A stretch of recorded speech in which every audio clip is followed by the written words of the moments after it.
Stream Sports, proudly covering local high school athletics and District 10 championships on Stream TV.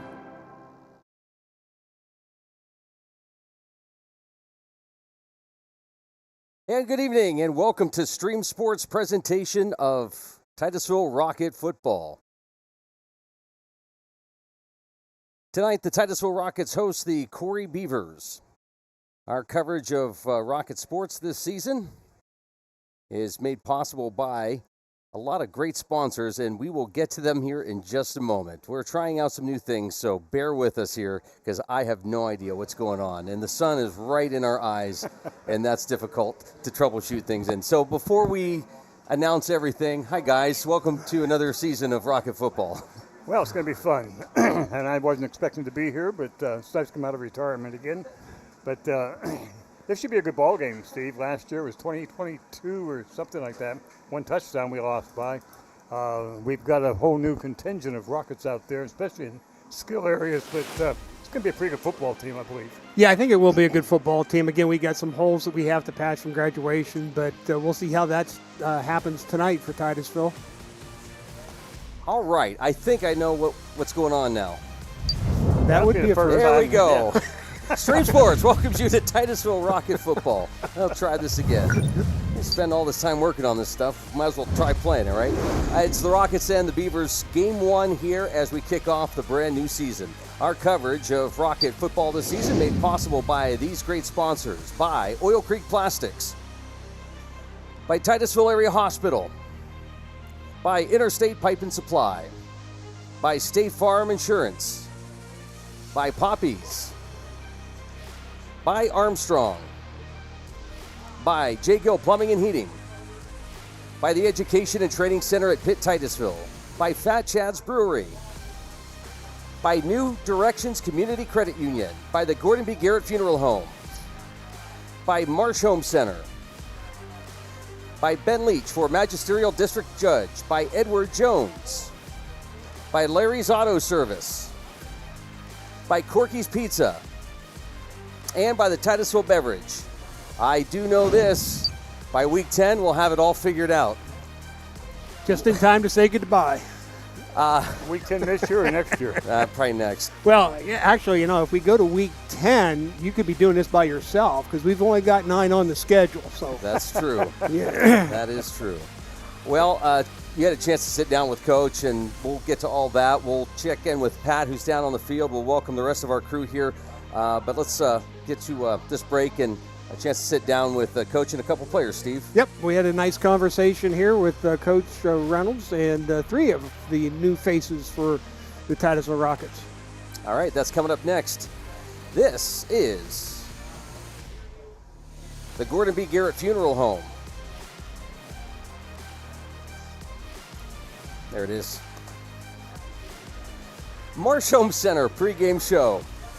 We'll be back. Barely. Interstate Pipe and Supply takes pride in providing superior customer service. That's why our dedicated employees are well trained and have the experience to offer friendly, quick, and reliable service and support. Need materials delivered to your job site? No problem. Interstate offers fast delivery from our 4 locations in Western Pennsylvania. We also serve Eastern Ohio, Northern Western Virginia, and Western New York. Service means business at Western Pennsylvania's premier pipe and supply company, Interstate Pipe and Supply. Our new home. Somebody pinched me. Somebody say pinch? Pinch, Ooh, pinch. time. We mean we just bought this. Yeah, we just bought a new house. Why are there crabs? Don't call for pinches. Call for protection. Hit it. Like a good neighbor, State Farm is there. Your State Farm agent is ready to help you choose the right coverage for your new house and your car. All right, which way to the sea? We're in Ohio. So is that close or? No. You got a pool? No. Like a good neighbor, State Farm is there. Poppy's Equipment and Storage Rental in Pleasantville is your hometown source for quality equipment and exceptional service. Now an authorized steel dealer, Poppy's is everything from saws and mowers to diggers and more. Planning an event? We've got tents, tables, chairs, heaters, generators, firewood or propane. Whether you're building, landscaping, or just tackling a weekend project, Poppy has you covered. Stop by Poppy's on the Tionesta Road in Pleasantville or call today and let's get your next project or party started. For over 30 years, J. Gill Plumbing and Heating has taken pride in being the premier heating and air conditioning service provider in the area. Our highly skilled and certified technicians will work closely with you to address your heating and air conditioning repair, installation, or maintenance needs. And with the J. Gill Service membership, you can take advantage of additional benefits like filter replacements and priority service scheduling. Plus, members get 10% off future projects. Call today to get a free estimate or ask about financing options. Call J. Gill Plumbing and Heating today or visit them online at jgillplumbingheating.com.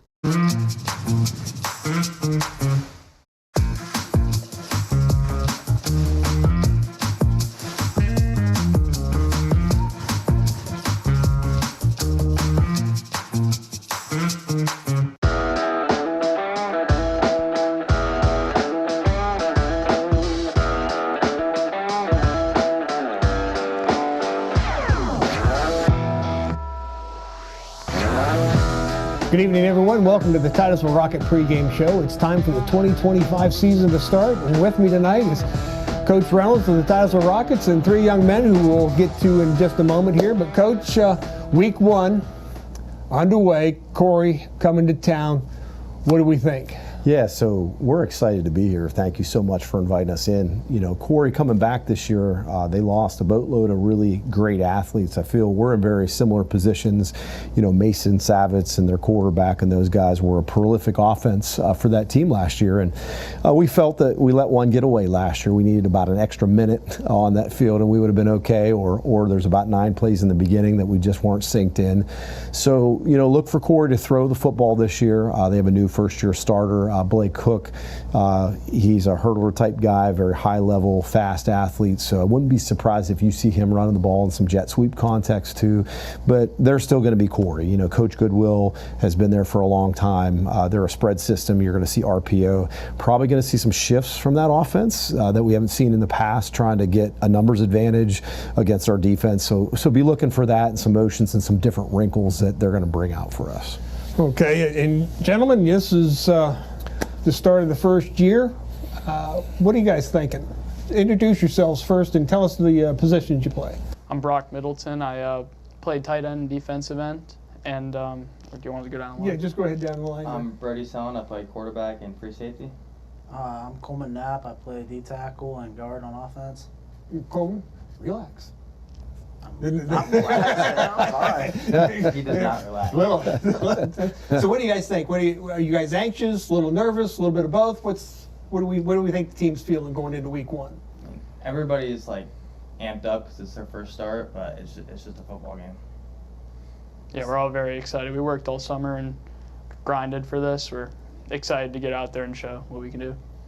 Now, up front, obviously, you're going to take the head beating right off the bat. You guys, quarterback, tight ends, you're going to get it out there. You're going to wait a little bit. How do you guys feel about getting into that first hit, the first physical contact of the year? Excited. I think we're ready because we've been hitting each other for 2 weeks now in camp and just ready to see a different face on the other side of the ball.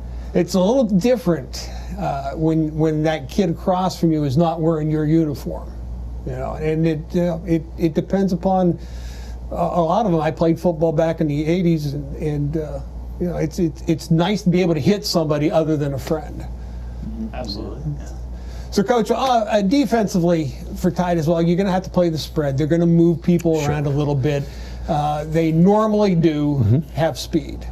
And what are we going to do to counter there? So the first thing you want to look at is our secondary, and that's an area Brody's leading as one of our safeties. So you're going to see, you know, a 3-deep type secondary, but we also have 2 rover flexible safety positions. So we're really going to have 5 guys involved in fitting the pass play.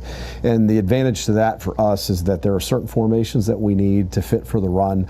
Coach Goodwill made no bones about it that they want to run the football too, even though it's a spread offense. So they're trying to spread you to get numbers on the inside. So we need to be able to fit the run.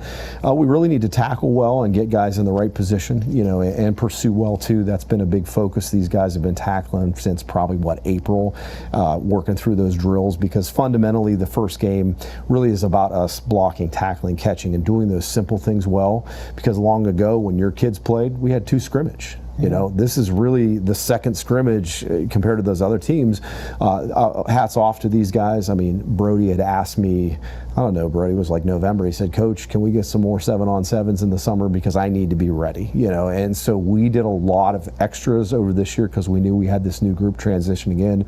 But don't let them fool you. Like, our team was our team last year because these guys were pushing them and part of that equation. And so now it's just their turn to lead and, you know, write their own stories as they come out in the field. But that's a big thing looking at it when we were talking about it earlier, coming back in Titusville this year versus Titusville last year. You lose Cam, you lose Ian, of course Jackson's gone, and that's a big, huge chunk of the offense, and obviously they were big players for you on defense. You guys have to fill in for that or help fill that void. Do you think there's any extra pressure on you? Do you feel any extra pressure to try to match that kind of production? I mean, Ian was a really good mentor to me, so I'm just gonna do my best to fill in his footsteps. I don't think we feel much pressure because, I mean, he's got us in the right spots. I mean, he fits us up to where we should play, and we just play. Just ready what to we're go. Good at, yeah. Yep. Do what you're taught to do, and that's all you can expect to do, and that's good. I mean, I'm happy that none of the responses, well, I've got to play like Ian or I've got to run like Jack. You don't have to do that. You just have to be the best you are, and things will fall into place. And it's nice that I don't see a whole lot of nerves out of these three. You know, a lot of tenseness out of them. They seem to be relaxed, seem to be confident.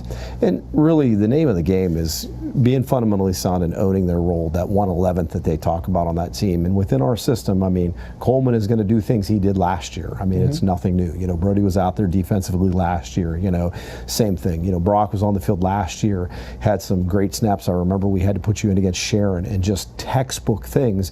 And what's happened, these guys have been with us for 4 years. They know the techniques, they know our system, and they know what they need to do. And within that system, there's a very clear defined role of how you play. And we do have the flexibility to change some things up based on what we're good at. And you'll be surprised. I mean, we're going to run the football. There's no doubt. That's the stuff Coleman loves, right? We're going to pound that rock, and our tight ends love that. But there are some throws and some passing game options that we have this year that we may not have used last year just because we were doing other things. So look forward to that. And that's the way high schools work. Every high school goes through this. They have to replace their studs, their stars. Titusville's no different. But it's exciting to see the level of confidence that you three guys have, and if the rest of the football team follows that, we're going to be just fine.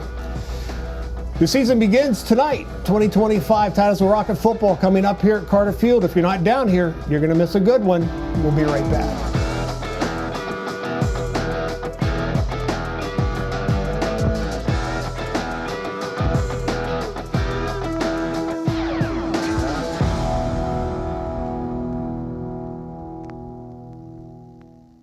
New Directions Community Credit Union is now open in Titusville. They may be new to our community, but they've been serving our region since 1974, providing their members with affordable products and services. Membership is open to anyone who lives, works, worships, volunteers, attends school, regularly conducts business, or who owns a business in Venango, Forest, Warren, or Crawford counties. Visit their new location at 206 South Martin Street in Titusville to learn more about becoming a member. Best of luck to all the students and athletes this fall from New Directions Community Credit Union. Looking for expert orthopedic care? Dr. Charlie Gates, a trusted name at Titusville Area Hospital, can help you regain mobility and a better quality of life. With years of experience and a passion for personalized care, Dr. Gates specializes in treating a wide range of orthopedic conditions. Whether it's joint pain, sports injuries, or orthopedic surgery, trust Dr. Charlie Gates at Titusville Area Hospital for your orthopedic care.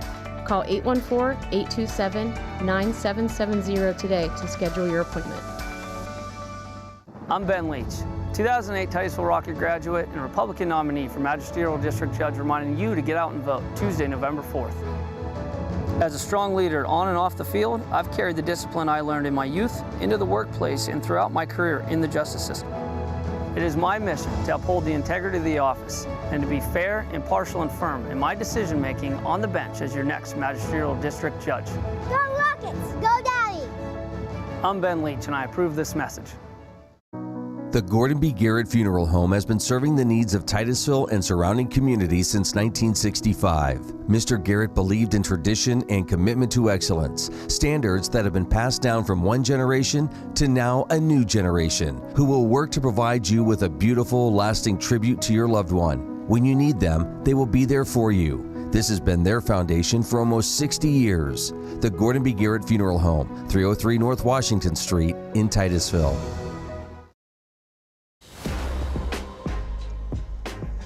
And welcome back to the Gordon B. Garrett Marsh Home Center pregame show. It's a warm one, Jim.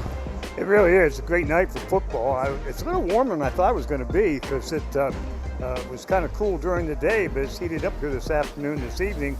I don't think it'll be too much of a problem. It's expected to be right around 77, which is where it's at right now. No chance of rain, really 1%. No chance of the winds affecting us at 2 miles an hour. Pat's down on the field, and Pat, everything looks pretty good down that way. Oh, it's beautiful down here. What a night to start out with. I think as that sun goes down, it's just going to be the perfect night for opening night for football in Titusville. And nice to have a nice backyard rivalry coming down. So it should be both equal teams, so it should be a good game and nice game for the fans to be out and watching it. So a lot of excitement watching these kids run around the field, get warmed up, see how the first game jitters works out for some of these kids, and see where we end up later tonight. You know, Pat, Corry's one of those schools it seems like we just struggle with. Even wins sometimes can be a struggle. It almost feels like just a preseason game, though, and I think we felt that last year at Corry. You look around, the kids aren't back in school yet. It's kind of hit or miss. It's really hot. How do you handle all that? Well, I don't know about you, Pat, but it's you strap it on, you're ready to play. I think these guys have been going for 2 weeks, and they just can't wait to get out and do something. Well, they miss the student section a little bit. You know, it's a little small tonight because kids aren't in, but, you know, they know they have a lot of support out there. Well, you know, he talked in the interview there with Coach. One of the kids, I think it was Knapp, said something about it'd be nice to hit somebody other than my teammate. Yeah. So I think mentally they're ready to play in spite of the fact that they're not in school. In fact, 2 games this year. Is that right? Preschool? I don't know. No, they go back Tuesday. They go back Tuesday. Yeah, One game, just the one game. Yeah. But a good reminder, next Friday, a little bit late of a start, 7:15 game time next Friday. Well, we get an extra 15 minutes to get on the air. That's nice. Yeah, that's. But it's a great night, and I don't know, Steve, whether or not you and Pat have played, whether or not this will affect muscle cramps or that kind of thing. Like I say, it's warm. We're sitting here on the east side looking right into the sun for probably another 45 minutes or so, and that sun's pretty warm. Yeah, it is, but I think if it's going to affect anybody, it's going to affect you early. It's going to have to be in the first, second quarter. Your conditioning should take care of that. You've been running in this all summer, particularly this summer in particular, because it's just been hot like this all through the month of July. So they should really, both teams I think will probably be used to it. I don't think that's going to be too much of an issue. I don't know. I kind of got a chuckle when they have to go through this 3 or 4 days of heat acclimation after playing 7-on-7 all summer. All summer long, degrees. Yeah.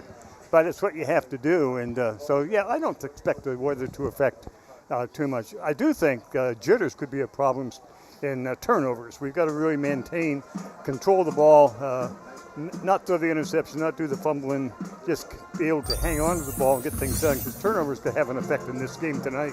Well, that's what Coach had mentioned to us in the pregame interview. He said this: the big thing for Titusville to do tonight is remember your fundamentals. This game is a game of fundamentals. Know your assignments, do your assignments, maintain your fundamentals. Well, I'm sorry. You got to tackle well. That was the other thing he was worried about. This is the first live football game, other than we did have a scrimmage, but this is a live football game, a little bit different. We got to tackle well. And then add in special teams. You add all that in, and one miscue on a special team really puts you in a bind. Well, and the other thing, Pat, that I always have impressed, and I never could play the spot, the trench work, the front lines, going to have a tremendous effect upon the game. It always does. It makes or breaks it. So it'll be interesting getting those first game jitters. You talk about conditioning, and they should be ready for the heat acclimation, but there is always something to be said about getting halfway through the season until some of these kids get into shape. I don't care if it's football, wrestling, basketball, swimming, as the season progresses, how well in shape they are really starts to progress. So I know they've been conditioning, but something, 4 weeks from now, we'll see some good shape. Well, we're about 10 minutes away from kickoff here. Both teams are still in the locker room. We're waiting for Titus will come down, be introduced to the fans, and we're not too far away. Stay with us. We'll have kickoff here in about 9 minutes. Rocket Football on Stream Media. Glad you're with us. It is the Corry B. Garrett Funeral Home, Marsh Home Center pregame show. It's Rocket Football here tonight. Fat Chad's is Titusville's premier dining destination. Come hungry and enjoy these menu favorites: T-bone steak, homemade meatloaf dinner, or soft shell crab tacos. Dive into fresh pasta entrees like shrimp and scallop pasta, or our signature Asiago chicken. And don't miss our famous burgers and fish sandwiches, all served with fresh cut fries. Fridays mean prime rib specials. Enjoy Wild Game Saturdays. And on Sundays, it's our all-you-can-eat wing buffet. For good food and good times, it's Fat Chad's Brewing in Titusville. Whether you want to go and lead in your craft in the trades, whether you want to go and be that nurse or medical worker and have a real impact on lives, or whether you want to go and help that business improve its bottom line, this is the place, and now is your time to go with confidence, to go with skill, to go succeed. The Education and Training Center at Pitt Titusville. I'm Ronnie Long. And I'm Lisa Mellon. The name Armstrong reflects more than just a company. It's a promise. While others focus on the short term, we're building for a future that's limitless. From the dawn of cable television to the rise of the digital age, we've delivered cutting-edge technology like our advanced fiber network that redefines what's possible. Guided by our core values, we have proudly served and strengthened communities like yours for generations. Marsh Home Center Furniture, Appliances, and Bedding is located at 305 East Spring Street in Titusville. Marsh Home Center welcomes you in to explore their growing inventory of name brand furniture, appliances, and bedding. Need something not currently in stock? No problem. Order from Marsh's online catalog and have it delivered right to your door. Visit Marsh's to see their entire showroom. Ask questions, see what items are on sale, or just stop in and say hi. Marsh Home Center Furniture, Appliances, and Bedding, behind Giant Eagle in Titusville.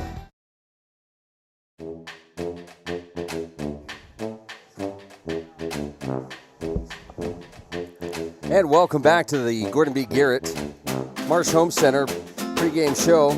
That's the music we used to use for Bowdomer's Basics. We haven't done that in a few years. But Steve, you kind of talked with Pat about this. First game of the season.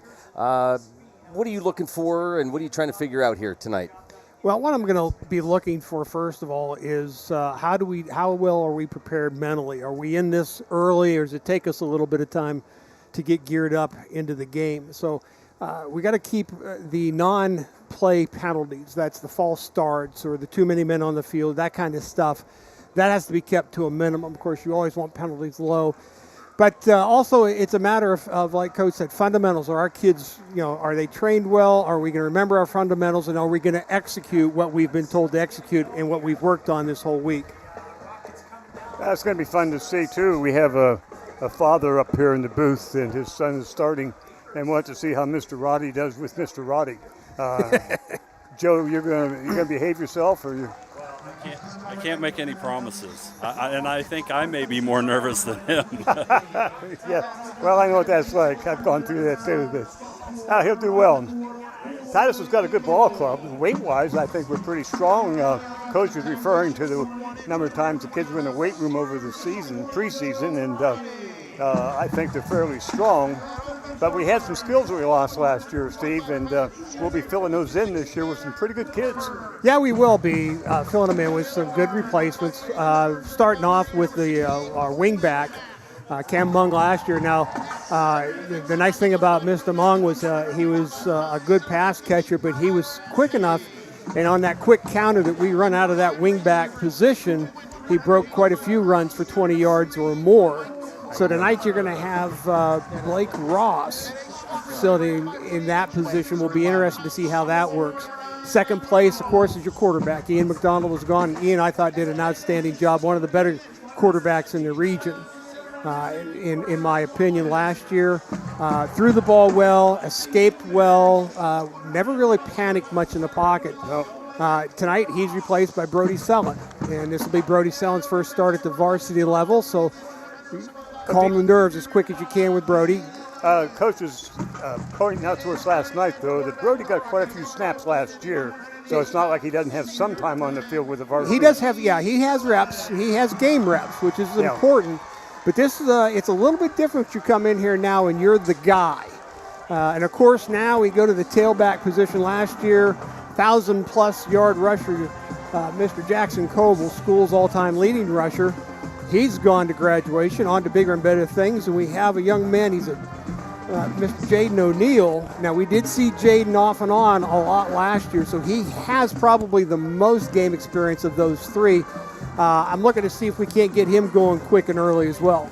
Yeah, I thought Jason ran the ball well last year when he had the opportunity, so I'm looking forward to him being a pretty good part of our offense. Titusville's out in the field, and here comes the Corry Beavers. We'll be having our national anthem, and we'll be getting the kickoff and getting this game underway here in just a couple of minutes. 3 minutes away, according to the clock. Both teams on the field. We'll be right back for the kickoff after these messages. That's going to wrap up the Gordon B. Garrett Funeral Home Marsh Home Center pregame show. Kickoff coming up next. Titusville, Pennsylvania, a place built on innovation, manufacturing, and hard work. For decades, plastics have been a part of that story, shaping industries across America. At Oil Creek Plastics, we carry that legacy forward as a family business committed to integrity, craftsmanship, and community. From farms to cities, our American-made products power progress, support jobs, and keep our hometown strong. Oil Creek Plastics. We don't just make plastic, we make a difference.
Going deep. Got him.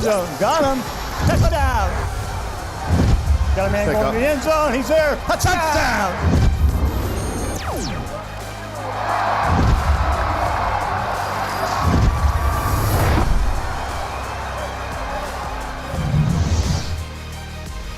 And we are about set to go. The captains are meeting out middle of the field for the ceremonial coin toss. Pat will be going out, and he'll be listening to the official. Okay. We did the coin toss earlier. As a reminder, Corey, you won the toss third. Yes, sir. Titusville, you elected to receive the ball. You're going to do it at that end. Corey, you're going to kick away from the board. So put your back to your appropriate end zone. Corry Beavers have won the toss and deferred. Titusville. Rockets will be receiving the opening kickoff. So Titusville going to receive in the north end of the field, and I don't know if that makes a huge difference, north or south, but that's where we'll be. Kickoff is next. Stream Sports welcomes you to the following presentation of Titusville Rocket Sports on Stream TV.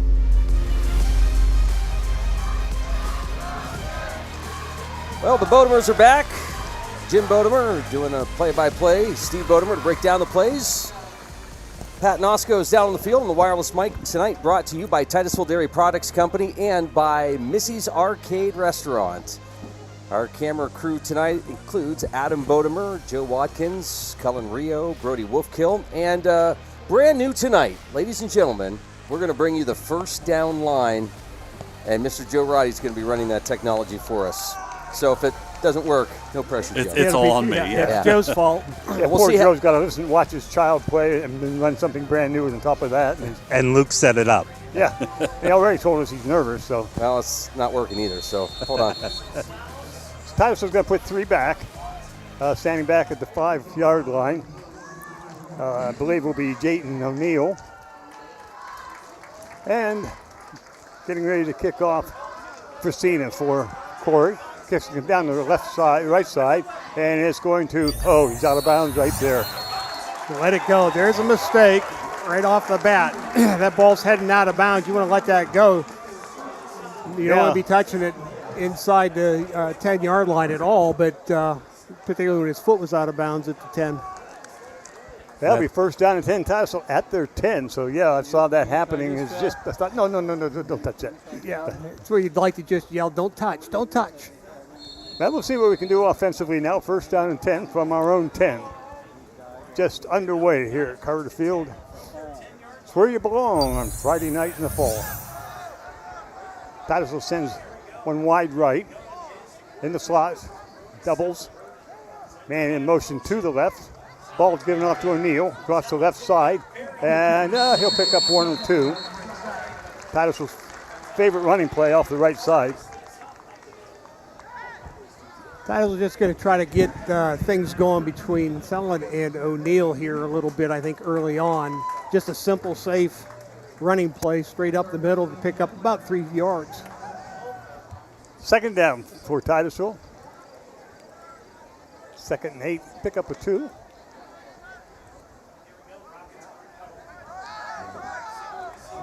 O'Neill now will come wide right. Backfield's empty. Ross is in the wing right. Now we're going to send O'Neill in motion. And he's giving the ball off, coming across the right side. And Corry about ready for that. Might pick up 1 or 2, bring it out to about the 15. Brings up a 3rd down for Titusville and about 5. Corry doing a nice job of gap integrity, holding their spots. Titusville's got up front 5, have to start pushing them off the line or get them turned a little bit, allow Jaden a chance, a crack to open, get through. Yeah, that was one of the favorite plays that we ran last year with Jackson, and we'll keep running it. Titusville now will send 1 right, 1 left, wide out. Wingens in motion to the left side. Brock keeps it up across the middle, and he'll be a little shy of first down. It'll be a 4th down and probably 3. Nice job there by the Corry linebacker or the safety. I think it was the safety, linebacker coming up there. I believe it was Sterling, I think, but he did a nice job. He saw the holes about the same time as Sellon did, filled it nicely. So Titusville will be doing the punting, get the first down, hopefully across the midfield. Got 1 back for Corry.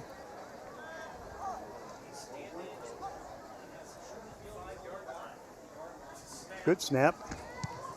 Good kick.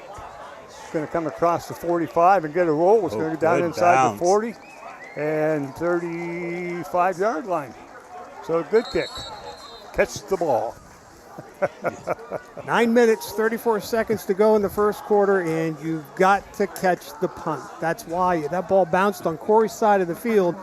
They'll take over at their own 35. That's why you got to catch the ball. We got to get kids back there. Now, you wave a fair catch if you got to come and get it, but don't let that ball bounce. That was a good punt. Got us out of a little bit of trouble. Down to the 35. Corry will take over 1st and 10. Corry was warming up with 4 wide. We'll see how they set up. Kennedy will be in the backfield.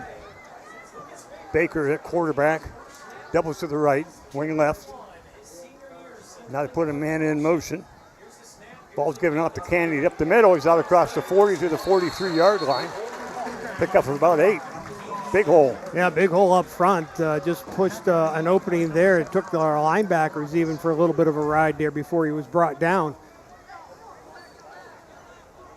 Titusville's front line really needs to step it up on this side a little bit more. They let a big gap show up in there. Doubles right, wing left for Corry. Again, Kennedy in the backfield with Blake. Blake gives it to Kennedy, and nice job by Titusville. That's what you got to do there. That's a good job. Corey Campbell there for Titusville. He is a 6 foot, 200-pound sophomore, quick off the ball. Gets past his blocker, makes a nice play in the backfield. Corey's going to lose about 3 yards there. That's good coaching on pass part. That's a nice momentum change. Yeah, it helps. Brings up a 3rd down and about 5. Doubles the left side now for Corey, single right. Now they're going to make the switch. They have Albers in the backfield now for Corey. Going to throw over the middle, and it goes incomplete. It'll bring up a 4th down. Somebody got a shot on the quarterback there. I'm not too sure who that was. I can't see his number. I think it's 51. 51 for Titusville. Check that. 55. 55. Okay. That's Jaron Vroman, another sophomore, 5'7", 208. So it'll be a 4th down situation. Titusville will send one back to receive the kick.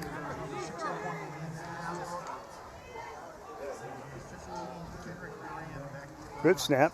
The kick is up, and it's a good kick. It's going to be taken by Titusville, and a fumble, and Corey got it. Fumble on the attempted catch of the punt, and Corey picked it up, and he'll be at the Titusville 25. Second big turnover. Yeah, second big turnover. He was a little bit tight, I think, in formation, and then he stepped back. So, you'd like to have him to be back up. They'll probably back him up another 5 yards next punt. But he stepped up, then back, I believe. He Just looked like he was having a little trouble figuring out where it was going to come to. Yeah. 3 to the left side for Corey.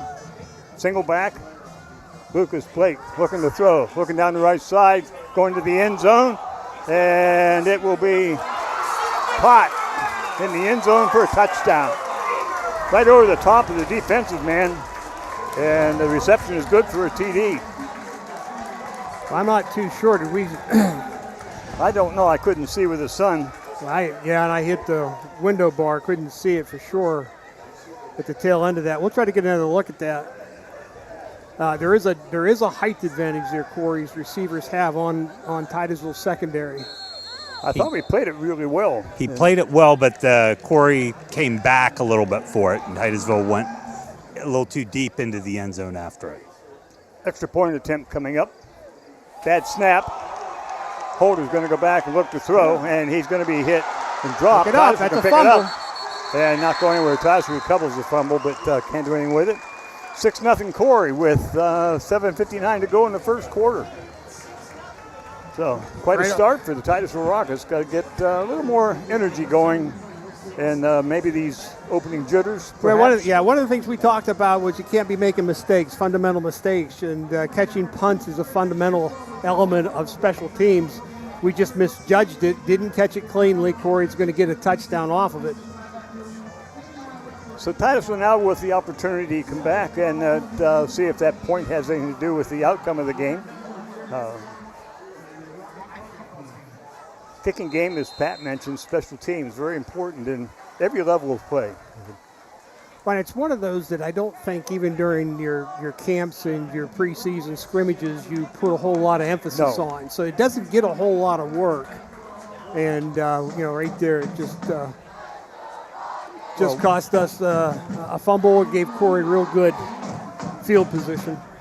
You watch the young men warming up, and the coaches throwing the ball up in the air and get them some catches pregame, and there's something to be said about catching a live ball coming down from the height. A lot different than somebody throwing it up in the air for you.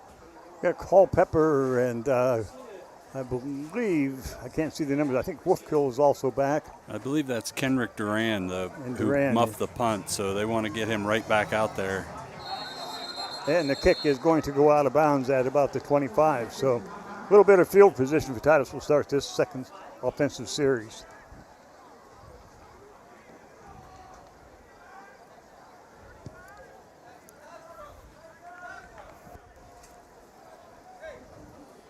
Well, we'll see as they bring the exchange of footballs. I never could figure that out.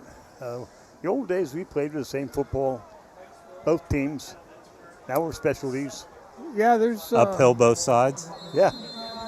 There's a difference. It's hard to believe, but there is a difference in footballs, whether whether the ones you're using versus the ones the other team are using. Titusville comes out with a wing right, double left side. Brody Sellen at quarterback. Man in motion. Ball's given off to O'Neill across the right side. Cuts up the middle across the 40, 45, midfield, 50. Got some good blocking to the outside, and Jaden takes it out to the 49-yard line of Corry.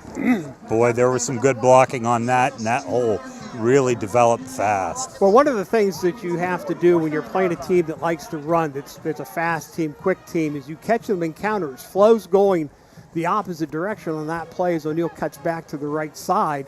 There's nobody there. You get these teams that like to flow quickly, you can catch them in these counters. Titusville first down at 10, spotted at the 49 of Corry. Doubles left side for Titusville. Man in motion out to the right. And Sellen keeps the ball, but he's going to be hit and they're going to lose a yard. Trying to get a little bit of a quarterback draw there, but Brody didn't get anything on that side. Right now we have very little push up front against the Corry defensive front. We're not getting anybody off their spots. We're not moving anybody up front, so we're going to have to work on that. We got to try to get them to move or get them to turn so we can get an opening for our backs to run through. He needed to run a little bit more inside. From my angle, he had a nice little hole over here. They didn't get that defensive tackle out of the way, but they did have his hips turned. They just kind of ran into the tackle in the end outside. So singles in each side for Titusville.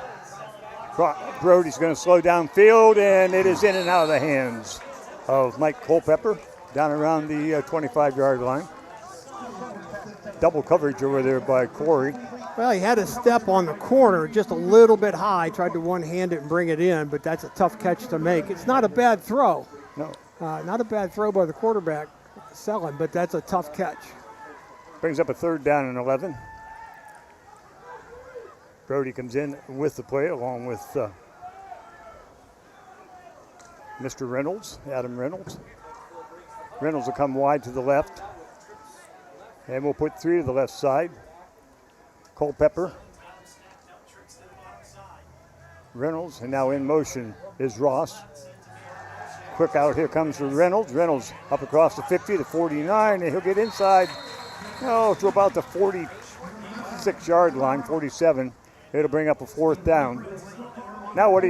You're at the 47 of Corry. You punt it, put him deep, or do you try to go for 9 yards here? My guess is you punt it, but I would punt it here at this point, try to play field position, try to get a quick stop.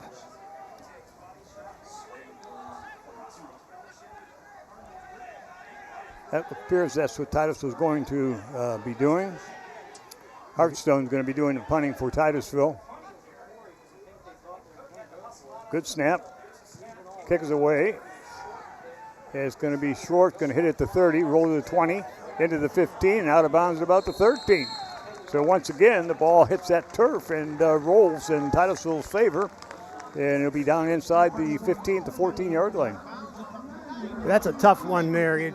That's what the punter's trying to do, is just kind of pooch that one down. He's going to pooch it away from anybody back to try to catch the ball so you can get exactly what happened, a good roll. Pin them deep. This is Titusville's opportunity here to try to flip the field a little bit, get a quick 3 and out here so we can get decent field position. Corry now will come out. They'll have trips to the right side, a single to the left, so they're going to go 4 out, spread us out a little bit. Baker at quarterback. Gives the ball off the tailback coming straight through, and he's going to be hit and met at the line. Nice job. Elbers with the run, but he's only going to pick up maybe 1. Yeah, that's a nice job. Again, Campbell doing a nice job of shedding a block and being there. There's 2-3 Rockets there in the hole where he wanted to run, not giving them any place to go. Second down and 10, so they're giving him no gain in that play. This time Corry will have 2 to the right. Singles to the left. Now they're going to switch, bring man over on the wing. Looking to throw down the field. Got a man open, but he throws it short.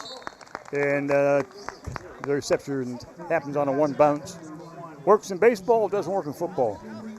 No, but they had a nice route run. He was coming back to the ball. Quarterback just shorted the ball to the receiver. It's one that you'd really like to have back as a quarterback. Get that ball up in the air, give your receiver a chance to make a play. Brings up 3rd down and 10 for Corry. Looking at the wristbands for the play the coach is calling. Going to put 2 to the left. Got a wing right, slot right. Baker looking to throw again, getting pressure. There's a hold. No flag. Good tackle. Good job by Titusville's defense. Excellent job. Titusville doing a nice job cutting some pressure. It was Dalton Knapp. Dalton Knapp is a 5'10", 185-pound linebacker who's only a freshman, but he penetrated well. He was the one actually trying to come back to make a sack that I thought had his jersey stretched for him a little bit by a Corry lineman, but again, the flow there from the Titusville defense cleans up the play. This is what we wanted, was a quick 3 and out, make them punt the ball from deep in their end. Hartshorn standing back at the 45 for this punt. They'll be kicking from about their 3. Good snap. Kick is down, and it's going to be hit at the 45, taken by Hartshorn, and he's going to be tripped up immediately. Brings it back to about the 46-yard line of Corry. So Titusville, good field position. See if we can get something going here offensively. Yeah, ideally, the one thing Titusville's got to start doing is we've got to do a better job on first down. We're getting 1 yard or 2 yards on first down. We got to get this into a 2nd and 6, 2nd and 5 situation so we can get into those 3rds and 1s, 3rds and 2s. Ball is spotted at the 46-yard line of Corry. Second time we've been inside the 50 on the Corry side. Didn't get anything the first time, see what we can do this time. Ross goes in the slot right. Rockets are bringing 2 to the right. Culpepper, Adam Reynolds, and I believe Jaden O'Neill. And O'Neill now is going to go reset. O'Neill gets the ball on the right side, cuts up the middle, goes across the 45 to about the 44-yard line.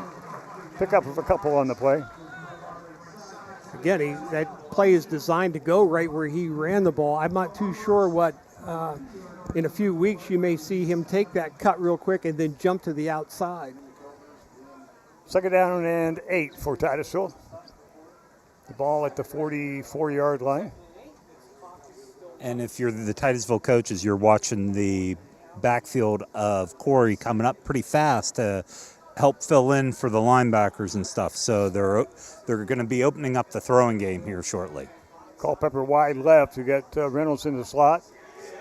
Sellen's going to keep it. Sellen turns upfield, and they might get 1 out of it. Bring up a 3rd down and long. Yeah, and these are the, like I say, this is why we've got to try to do a better job on 1st and 2nd down, because 3rd and 8 is a very difficult yard to get for a first down. Now, Titusville may be thinking here at this point they might be looking at 2 downs to try to get it anyway. Titusville comes in with the play, Adam Reynolds. Brody Sellen, a 5'10 senior, 180-pound quarterback for the Rockets.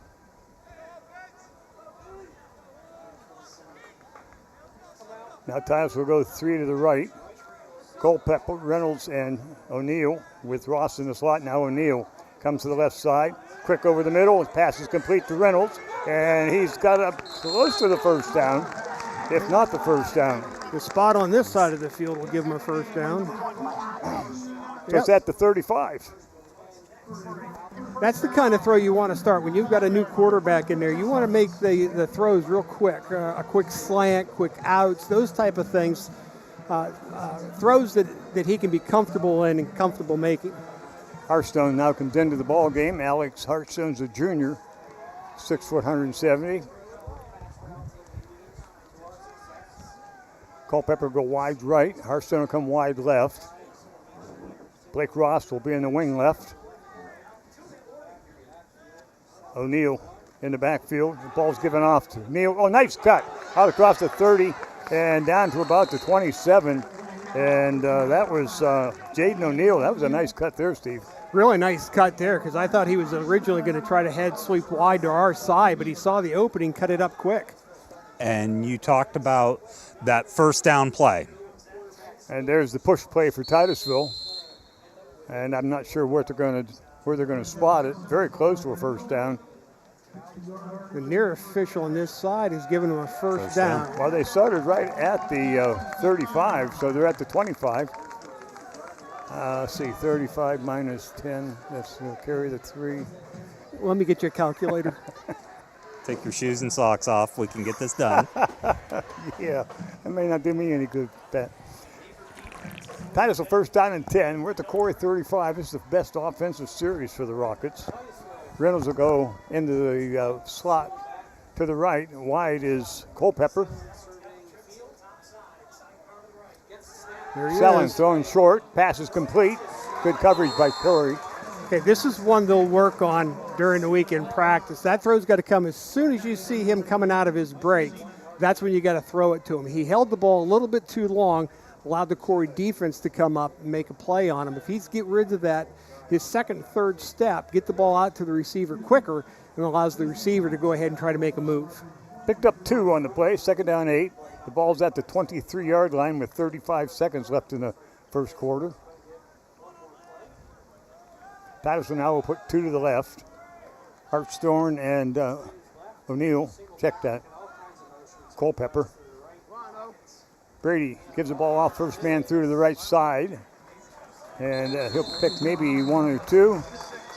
That's Wakefield in real quick for a play. And that probably bring us to the end of the first quarter. Into one here at Titusville Carter Field. It's Corry 6, Titusville nothing, but Titusville now with a nice drive going. We'll see what happens. Second quarter coming right up. New Directions Community Credit Union is now open in Titusville. They may be new to our community, but they've been serving our region since 1974, providing their members with affordable products and services. Membership is open to anyone who lives, works, worships, volunteers, attends school, regularly conducts business, or who owns a business in Venango, Forest, Warren, or Crawford counties. Visit their new location at 206 South Martin Street in Titusville to learn more about becoming a member. Best of luck to all the students and athletes this fall from New Directions Community Credit Union. Are you tired of juggling multiple pill bottles? Titusville Express Pharmacy has your solution, now offering compliance packaging. Your medication sorted and sealed by dose, making it easier than ever to stay on track. In a hurry? Take advantage of our convenient drive-through service. We also offer free local delivery for those that qualify. Titusville Express Pharmacy, where convenience meets care. Visit us today at 401 West Spring Street in Titusville. Simplify your medication routine with Titusville Express Pharmacy. And welcome back. Second quarter action as the Rockets trail the Beavers 6-0 here. Home opener, season opener. Titusville with a third down and 7. We're at the Corry 22. Titusville put 2 to the left. Looking right into the sun now. 1 to the right. Now Titusville's going to go with Jaden O'Neill coming back for the stretch snap. Up the right side, tries to cut back, and he'll get maybe to the 20.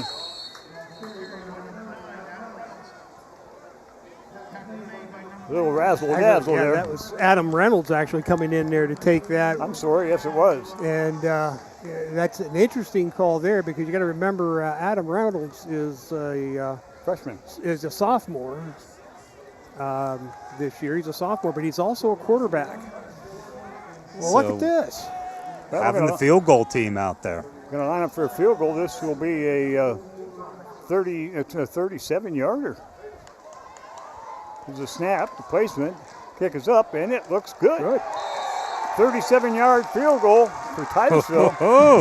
That would have been good from about 45. Yeah, that ball was right through. He kicked that ball really well there. Nice solid contact straight through the middle. Takes it to 6-3. Corry on top. Titusville with a long field goal. And not something I expected. I knew he could kick. Yeah, I was watching him in pregame warm-ups and kicking the ball, and he's pretty comfortable from 30-yard line and pretty accurate with it. This kick here, you're going to see he steps right into it. Nice line drive kick right through the uprights. So Titusville picks up 3 12-3. Much better offensive series that time for the Rockets, and now we'll see if we can do something again defensively, get some more field position. I will say that. And they're calling for water here. Yeah, taking a pause for water break. Probably a good thing to do. Titusville had some nice momentum going down. That kind of a shame that the clock stopped and kind of broke that momentum for them. Well, it did, but the field goal should pick them up a little bit. That should help. I think that was a great call by the coaching staff to get those points on the board and not just let it peter out. Well, the nice thing about it is, you're at a 6-0 ball game. You've got a makeable kick. You know your kid can kick it that far, but he's never had to do it in a game. Let's find out if he can, because 2 weeks, 3 weeks, 4 weeks down the road, you're going to want to know he can hit that thing from 30 to 35 to 40 yards. When there's a lot more pressure on him. Yes, and that kick was very well placed. Titusville now will kick off. By the way, Wireless Mike tonight brought to you by Titusville Dairy Products Company and by Missy's Arcade Restaurant. Mr. Chatham, who just kicked the field goal, will be doing the kicking. Ball will be spotted at the 40. Corry will have 2 back deep, 2 at about the 25. I'd give you numbers, but the glare of the sun makes it difficult. My excuse anyway. Waiting for the whistle, and Chatham approaches the ball. The line drive kick. It's going to go out of bounds. No, they're going to pick it up at about the 18. Out across the 20, 25. Look out. Kennedy coming out across the 45, the 50. It's a foot race. And I don't believe he's going to get caught. Jesse Norton, excuse me.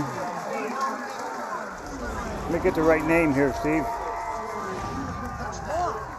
Number 8 for Corry. Connor Sterling. Sterling took it about 80 yards, and that changes momentum. Well, what really hurts here is, you kick it this way so that you can make a tackle, and you have him right where you want him, pinned up against the sidelines. How do you let him come all the way across?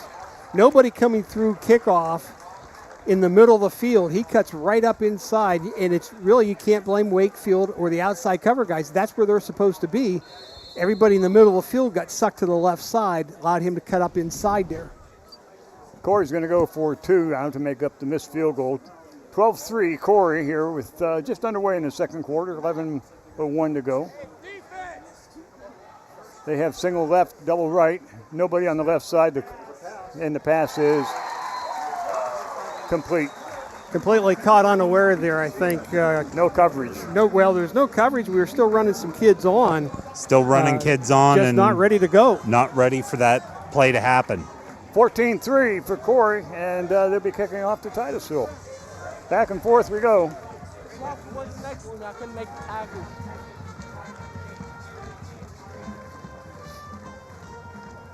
Well, Titusville will have to get another offensive series going here and try to get back from the 80-yard return. Well, we're going to have to start, I think we're going to start seeing the ball come up in the air on earlier downs, first down, second down.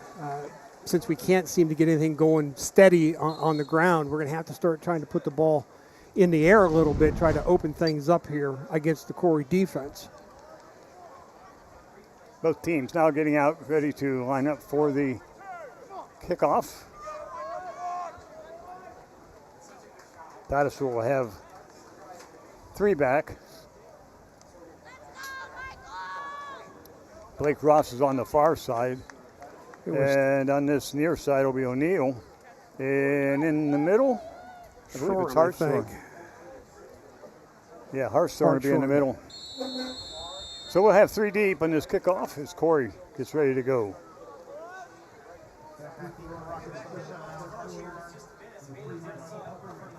Pat, you're talking about special teams. There's one for both teams right now. Yeah. Kick is going to go out to the 20, picked up at the 15. Comes out across the 20 and is going to be hit and brought down at about the 30-yard line. Now they're saying a fumble, but... he dropped the ball and covered it up himself. That was Blake Ross on the return. Titusville first down and 10 at their own 30, maybe 31-yard line. Let's go, offense! Okay, we got to get a push going here up front. The front five have to start getting a push, getting some holes opened up. You got to get a consistency in it. We've had a few, but not consistently controlling the line. No, we don't have control on the line of scrimmage when we're on offense. Defensively, not too bad, but offensively, we need to start asserting some power here. Hartstone wide right. O'Neill's in the slot right.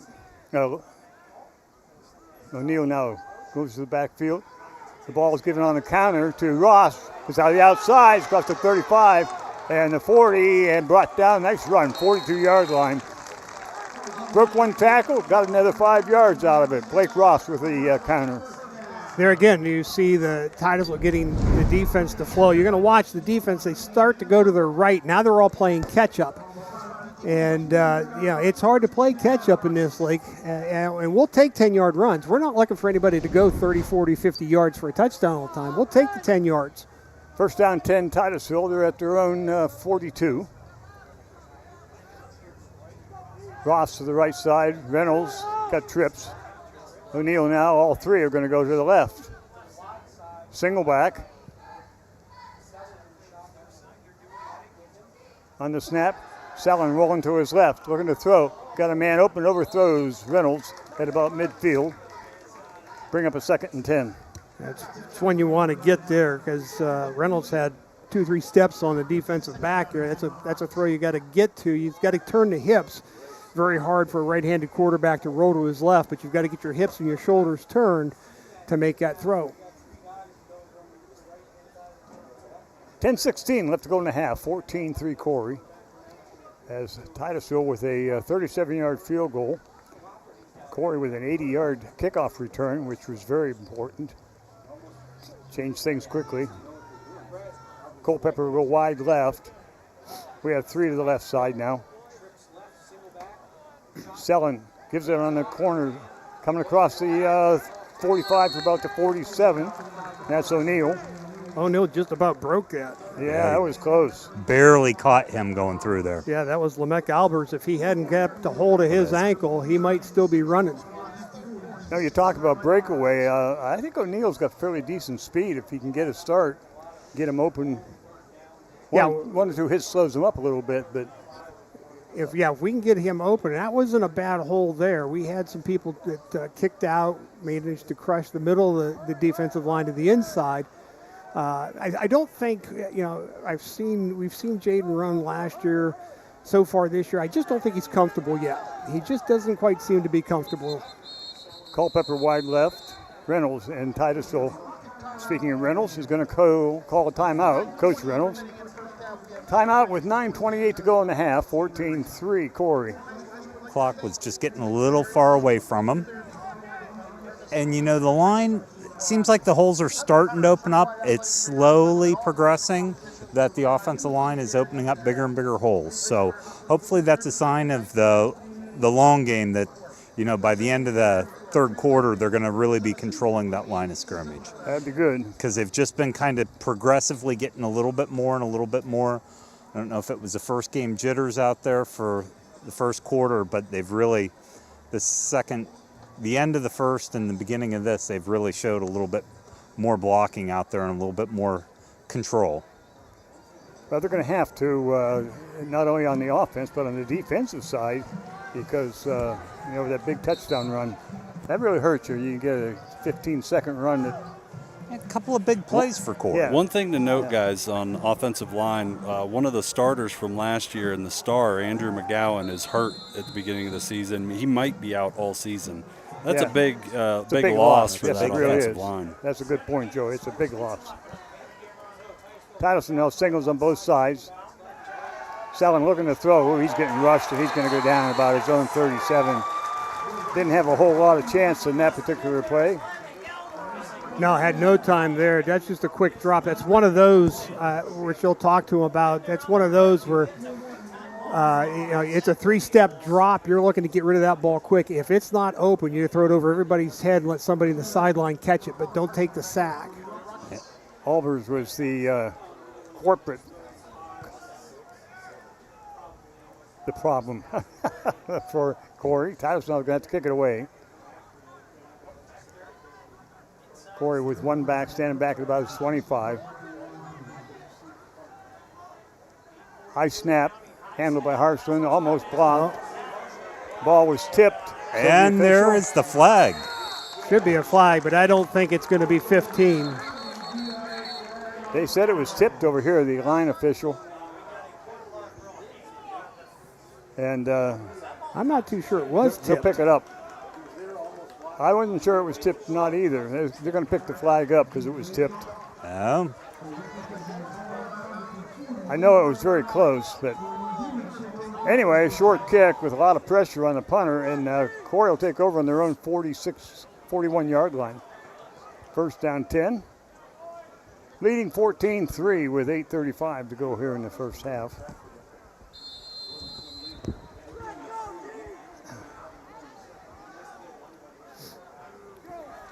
Titusville now not set to go. Here we go.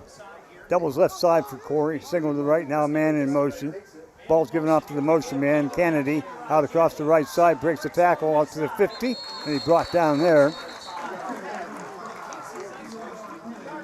Be a second down and about 1. That's just a quick sweep there by Corry. They handed off, I believe to Hicks it was, that they handed it to. But Titusville, we had a man there ready to make a tackle, just missed him. O'Neal made the tackle. Corry quickly to the line, double left, single right. Now they're going to switch. Put 2 to the left side. Snap. Baker looking to throw. He's got a man going deep. And he's there. Nice catch. About the 9-yard line, so he's going to be brought down. Well thrown ball and caught out there.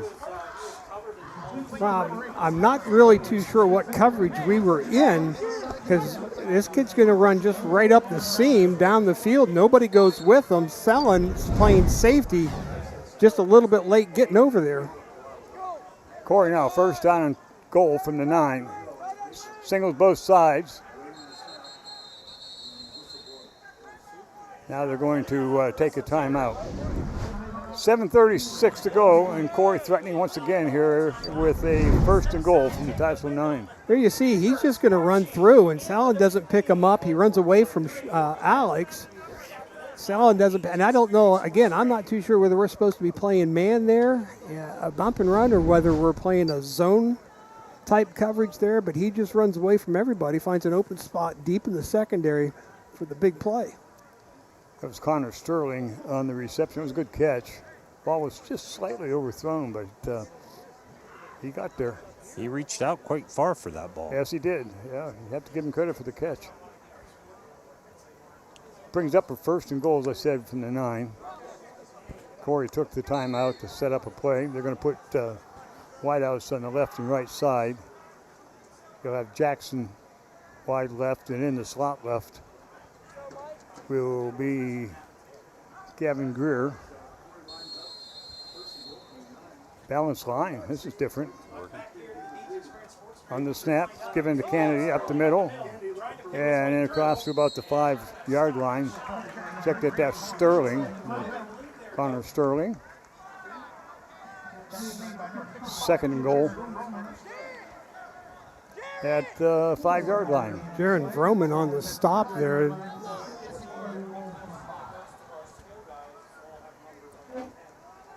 Same setup for Corry. Doubles left side. Sterling backfield. Looking to throw over the middle, and wide open quarterback going to get to the end zone, and he does. Baker beats us to the end zone, to the outside, no outside coverage on him, and he brings up the touchdown. Again, Jaron Roman had nice pressure on the quarterback, but his blocker knew what to do and just took him right by and opened up that big hole for him to run to. 6:56 to go, 20-3. Corry on top. Extra point attempt by kick is coming. Low snap, kick is up, and the kick is good. 21-3 with 6:56 to go here in the first half. Corry right now kind of dominating the Titusville line, and that's going to have to change. Well, it's not going to, we're not going to see anything better than what we've seen so far until we get some things done up front offensively. Defensively, I still get the impression we're kind of like deer in the headlights. We're just not 100% sure what we're supposed to do, so we're slow getting going. I'm figuring it out, Steve. I know, and I appreciate that, but you're not wearing a helmet. Oh, I'm sorry. You should be. Okay. But it's just not, look, even offensively to a certain degree, Titusville just does not seem comfortable right now. Well, they're very hesitant, even coming in and on and off the field.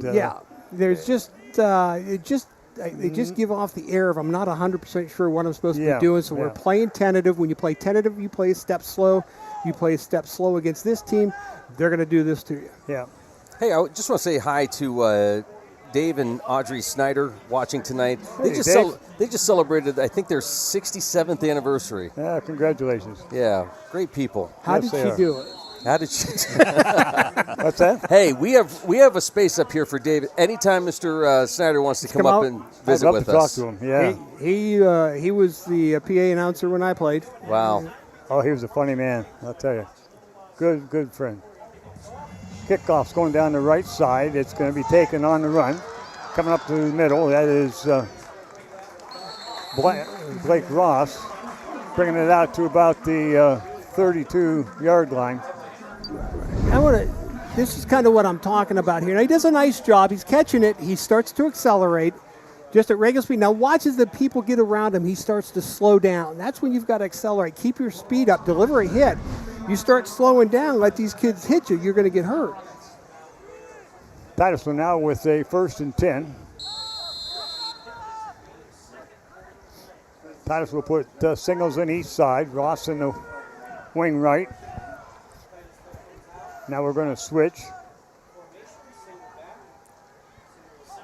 Ross goes to the left side. O'Neill gets the ball. Keeps going to the left side. Thought maybe cut it back.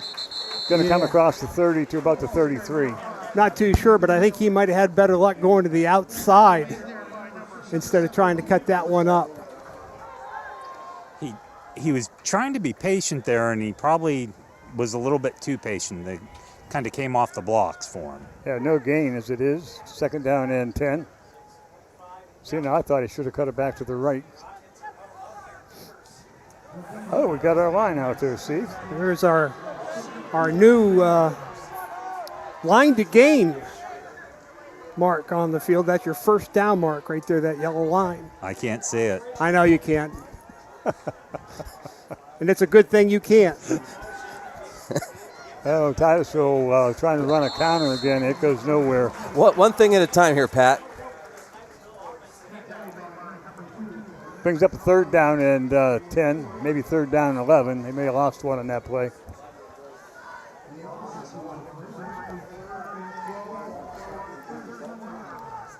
.540 the clock running here in the first half. 21-3.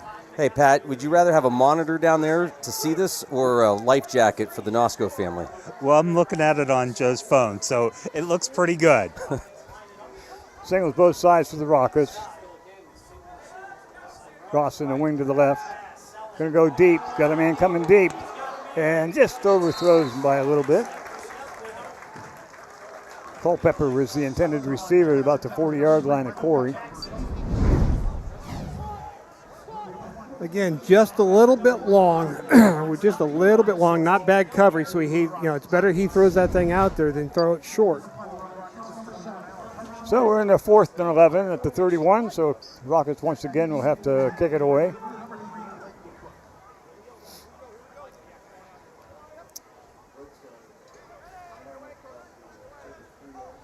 Have a single back for Corry. I don't know who they're going to get here, whether it'll be... Somebody moved. Well, Corry moved first, but it pulled Titusville up out of his stance, so it'll be interesting to see who they call. The near side wants to call it on Titusville, which I don't think... Depends if he crossed the line. Send this into New York City and have a... And they're going to call it on Titusville, so apparently he did not cross the line, but That's a big boy with a big boy step. I'm not too sure how he didn't. Well, That's check the replay on that one, and that's next year, Jim. We'll have a ref on standby for us. 4th down and 16 now for Titusville. Hearthstone getting ready to punt it away. He'll be getting it away from about his 17. Short kick. I think that one was touched also. It hits at the 35. It's going to roll dead at the 40-yard line. So it'll be 1st down 10 Corry at our 40. I'm not sure what happened there. Just whether it got blocked or whether he just... I don't think it got blocked, but he was getting a lot of pressure in there, and it just kind of came off his Look foot. here. He's a little slow stepping into it, but no, he just did not point the toe, kept the toe up, and caught the far end of the ball. He got touched there. He should have fallen over. I don't think he's going to get that one. Oh, that was in chapter 3 of your book. Speaking of which, we'll begin our high school soccer coverage in a couple weeks. All events will be going on here real quick. Volleyball, soccer, got football here. Oh, that's going to draw a flag, and he knows it. That's all right. It's a good hustle play. Yeah. Got the face mask to the quarterback. That's Jaron Vroman, a sophomore.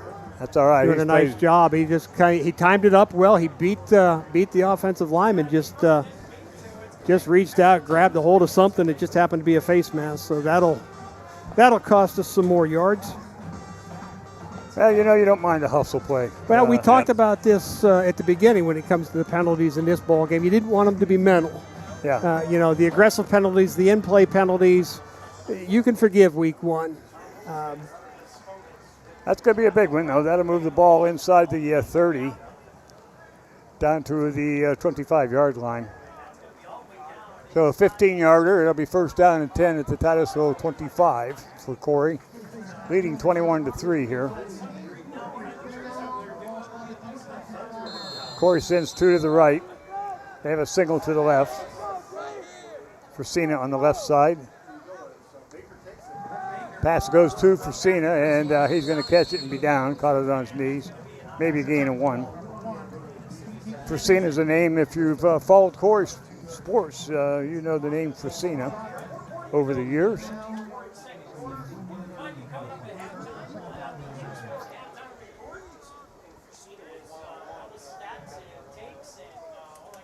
They gave him a gain of 1 on the play. 2nd down and 9. 2 to the right.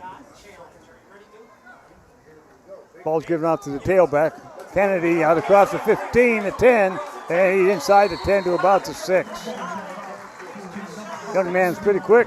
Sawyer Wolfkill comes in from the corner position to make the tackle. Problem is we're just 12 yards downfield. Going to get a big hole here on the left side. This play's going to start right, but he's going to bring it real quick to the left. They're going to pull a guard, lead in there, and there's just a big hole there. They do a nice job of kicking out and sealing in. 1st and goal from the 7 for the Beavers. Get 2 lefts, single to the right. The ball's given off the tailback straight ahead, and he's driving ahead. He's going to be hit and brought down at about the 1.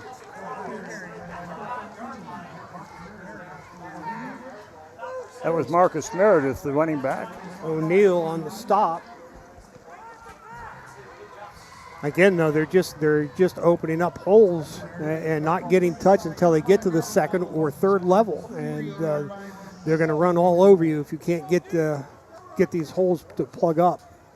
2nd down and goal from the 3 now for Corry. They're going to send 2 right, wide right.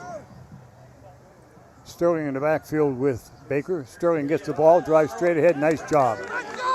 Number 55, Mr. Vroman again. Mr. Vroman again doing a nice job, and that's about the 4th time we've seen him shoot gaps, have it timed out really well, and the nice thing about it is he doesn't just get there, he tackles. Yeah, he wraps up, and he's a strong young man. They seem to be calling his number to shoot that gap too, which is nice. They're take him off responsibilities and just let him go. 3rd down and goal from the 5, double right side, single left for the Beavers. Baker wants to throw, looking for the end zone, and the pass is caught for touchdown. Got beat Nice route and unable to cover. 27-3. It's just a simple out route that they run very well, and the quarterback is on time with the delivery, so we don't have a chance to recover.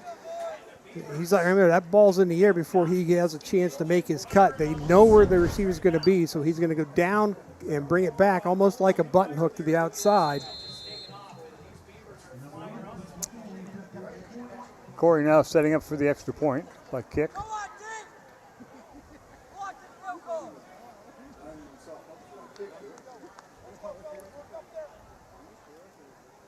Waiting for the snap. High snap. It's good. The kick is up, and it is good. 2:46 to go in the half. 28-3. Corry, not what I expected, Steve. Thought this would be a much closer ball game. Well, one of the things we talked about was, how are we filling gaps from last year? Or so far, we've played tentative. To be honest with you, that's just how Titusville's played this whole first half. One of the things that I used to yell at my kids was, I don't care if you make the mistake, but make it at 100%. Don't make it at 50%, because that's two mistakes you're making. Make it at 100%. We're playing at 50%. Now, we got to get our kids going, get their legs moving, tell them to relax. Forget about making a mistake. Just get going. Well, your believing is low because you're hoping. And you can't play by hoping. You got to. Yeah, you got to play. They've got to. A little philosophical there. I was trying to figure out what was the latest book you read. Hey, I want to say hi to Elizabeth watching in Kentucky tonight. Hi, Elizabeth. Also want to say hi to my buddy down in Florida, Max Cole. Hi, Max. Steve Coker watching. Steve? What's that? Steve Coker's Steve watching. Coker, brother-in-law's hi, watching. Steve. He's probably throwing things at his iPad. Steve doesn't throw things. Coker's a very calm, cool, and collected people. His wife, Debbie, and bless her soul, she's probably out. She has a big catcher's mitt on so she can catch that iPad when he throws it. Kick is going to be, again, down the right side. Going to be picked up, maybe. Coming across quickly and missed the first tackle, but he's going to get out to about the 17. That's Blake Ross. They seem to be kicking specifically to Blake. Trying to get it away from O'Neal, I think. Harston's in the middle. O'Neal's on the right side. I might want to move O'Neal to the middle. But nonetheless, it's first down and 10. Titusville at about their own 18-yard line. 28-3, first half of play. Titusville needs a touchdown here. You hate to say that, but with 2:39 to go in the first half, they got to come away with a touchdown. They got to get some points here, get something positive going. Doubles left side for Titusville. Ross in the wing now on the move. The ball's given to Ross, gets to the outside, and a good hit over on the far side by Corry. Might have picked up a yard. Kind of a team tackle over there. 2 or 3 Once guys they held him up, the pursuit got there for him, that's for sure. Are you down by the ball? Are you down by the ball, Pat? Yes. Okay. Oh, I see you over there. Yeah. Yeah, I'm hiding over here. Staying out of the way this game. We ordered a big orange hat for you to wear this year, but it hasn't get here back yet. ordered. Yeah. Double right side. Ross in the wing now in motion. Counter goes to O'Neal. O'Neal got to the left side, across the 30, and knocked out of bounds at about the 33. So pick up a first down for Titusville. And that's a good run by O'Neal. He gets the ball and gets going and gets to full speed here quick. Not real tentative. It's just get your hands on the ball, turn it upfield, and just run. And that's one of the few good solid runs from Jaden so far tonight. That's the kind of run we want to see every time he touches the ball. Titusville comes out with 1:50 to go in the half. Trips on the right side. Selling at quarterback. Getting the pressure. The ball's intercepted. And it's going to be a pick six. Fresina with the pick six. And that ball was well thrown to Fresina. Just stepped right up in the line of throw and picked it up and took it in for the touchdown. Well, this is one of the things that Brody has to see. This guy's covered. He's trying to throw the slant in, and the defender is right with him. He is step for step. You'll see here coming in here, number 3. Oh, that's the run by O'Neal, so that's why we're not going to see it there. But the receiver's just going to run a slant route, an in slant, and the defensive back is right on his back. He's right there. That's the one you got to throw away. Extra point attempt coming up for Corry on the pick 6.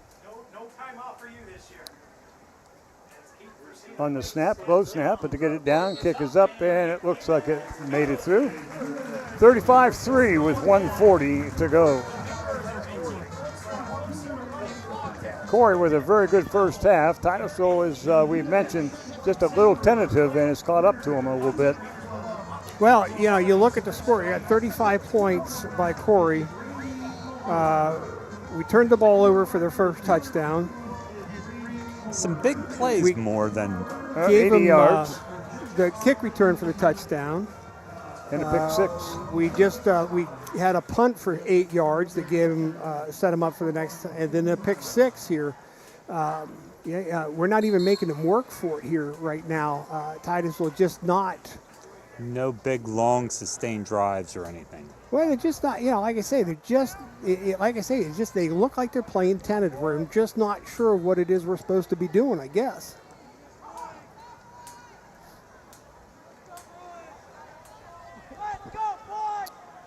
So Titusville now with 32-point deficit with 1:40 to go.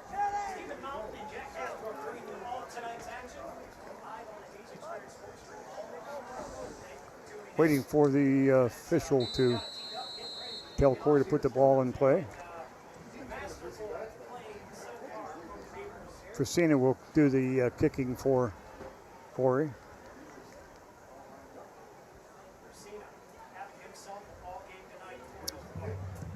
And the kick goes down the middle, and it's going to be taken at the 15, out across the 20, 25, cuts upfield, and brought down at the 34. Good return by Titusville. Kenrick Duran on the return. You know, a nice job. He a little bit under the catch, but at least he catches it and runs and turns it upfield. Not afraid, you know, knows you're going to get hit. That's the game of football. You're going to get tackled, most likely.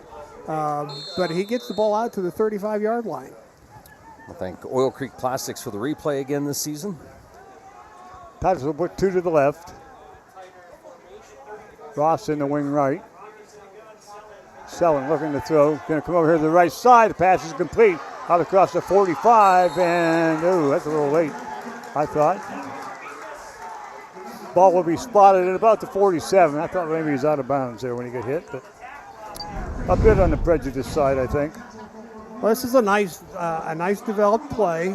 Well thrown, a little bit high maybe, but that's a nice throw. But you see when he catches the ball, he turns and kind of hesitates. Yeah, catch the ball, turn it upfield, and go. Jimmy Becker on the reception. Titusville trips to the left side. First down and 10 at their own 48. Quick pass to the outside. Good little block out there. And Titusville fumbles the ball, and it'll be Corry's ball. I didn't see him catch it inbounds, but I didn't see him touch it inbounds either. But Titusville coaching staff's not. Don't seem to be arguing too much about it. Well, it's a good block on the outside by Reynolds. And the ball, I don't know about that. I think he might have been out of bounds. A knee hits inbounds, but I'm not sure he has the ball yet. Did you see that, Pat? I could not see it. Well, apparently the officials did. It'll be Corry's ball with 1:20 to go. Another turnover, Titusville. It'll be first down and 10. Corry at their own 44-yard line. Trips right side. Baker wants to run it. He's out across the 45, the 50, and he'll run out of bounds at the Titusville 44-yard line, I believe. Well, we had some pressure on them, but they pushed both sides of the defensive line to the outside, and just allows him to step right up in the middle there. First down and 10, the ball at the 44.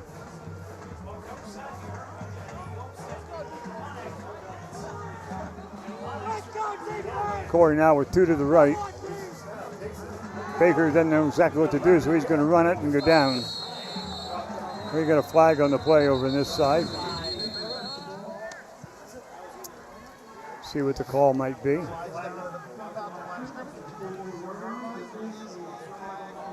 It's going to go against Corry.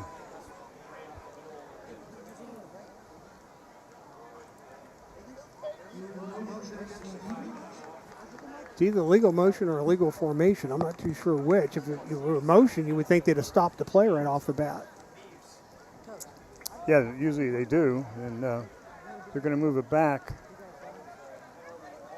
to the about the 48-yard line, 49-yard line of Titusville.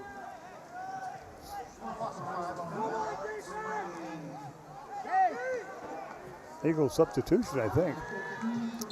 Doubles left side, single right for Corry with 1:04 to go first half. Lucas Baker gives the ball off, fumble. Baker picks it up. The runner picks it up. I know it's not Baker. It is an opportunity for Titusville that they didn't get. Another flag on the play. It might be a holding. And it is. So Corry not helping themselves now. Albers has almost turned it over. Well, the funny thing was on that play was that we had Alex Hartshorn right in that area, and then they backed him off because they don't want anybody getting deep on him. So if they backed him off, if he'd have been there, if they just stayed there, maybe have gotten a recovery. But that's just just the way the ball bounces for you sometimes. Must be a hold. No, it's a 15. It's a big one.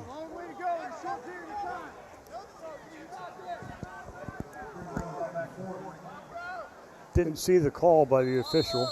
Well, they don't signal towards us. They signal to the other side because that's the official press box over there.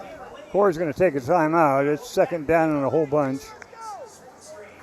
Well, coming up at halftime, we'll bring you the sights and sounds of the Titusville High School Marching Band, their new show for the season. Coming up, we will be back in action here at home next Friday as the Rockets host Girard. But in between, on Wednesday, we're going to be out at Cross Creek Resort for the Mega Match. Mega Match. Yeah, Titusville will be taking on a number of other schools. Coach Tim McCord, myself, Mr. Joe Roddy will be out there. Adam will be out there. Are you playing? Is your ankle okay? It'll be the first time I've returned to the golf course after my injury. Yes. We will have to discuss that injury when we have No, time. we won't, Pat. Yes, we will. That's just amazing to me. All these kids out here banging heads and everything, they're fine, but he goes plays golf and comes back with a bad ankle. How do you do that playing golf? See, this is where you lie and say, a guy was warming up behind me and hit me in the ankle. My dad attacked me. Run over by a golf We'll have cart. to give him a better club to use on you if he's attacking. Believe me, every time I tell the story, everybody goes, "That's it." Like, make it up. Okay, we've got a conference. I think they're a little confused as to where the line of scrimmage should be. You've got the first down marker back at the 40, but the ball's sitting at the 45. And they're all saying, now, wait a minute, it was called here. I don't know what the call was. It may have been a 10 instead of a 15. Okay, now you go this way. I'll go that way. Just everybody nod your heads. Let's agree on something here, fellas. Well, it can't be any worse than the Sagertown game several years ago where they moved the ball and then they moved it again and then they moved it. And it was like they were asking the fans where the ball should be placed. Well, they're going to move it back now to the original penalty, to the 40-yard line. So I don't know what the call was. Like Steve said, they signaled to the booth on the upper side. So single to the right, double to the left. Short pass is complete. There's a little bit of a screen. And it's going to come out to about the Titusville 46. Pick up about half of what they needed. And they're coming right up, hurry up offense. O'Neill and Culpepper on the stop. Sterling is the gentleman that ran the 80-yard touchdown. There's the yellow line. That's where they need to go. 2 right. 100% accurate. Baker dropping back, getting some pressure, rolling to his left side, still rolling, and it's going to be taken out of bounds at the stick. Bring up the 3rd down and 10. And not really. It was only 2nd down, and time's running down. So. Blake Ross doing a nice job coming up there and tackling the quarterback. Froman had some nice pressure getting him out of the pocket, too. He's played well his first half. Yes, he has. For a youngster. Looked like his jersey was getting pulled a little bit as he was coming around there, too. Well, I would imagine that somebody's talking to who's ever playing him on that side of the line. So you got to do something with this kid. He's making a difference out there for Titusville. Trips the right side.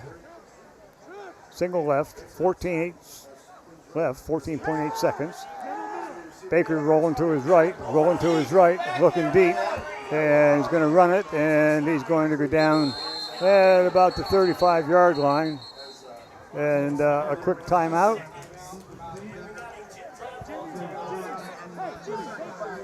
And they'll have a chance for a 4th down play to the end zone.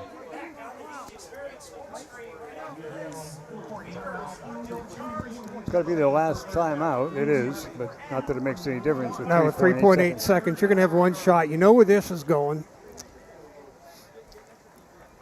Yeah, you want to play deep. So you want to play deep.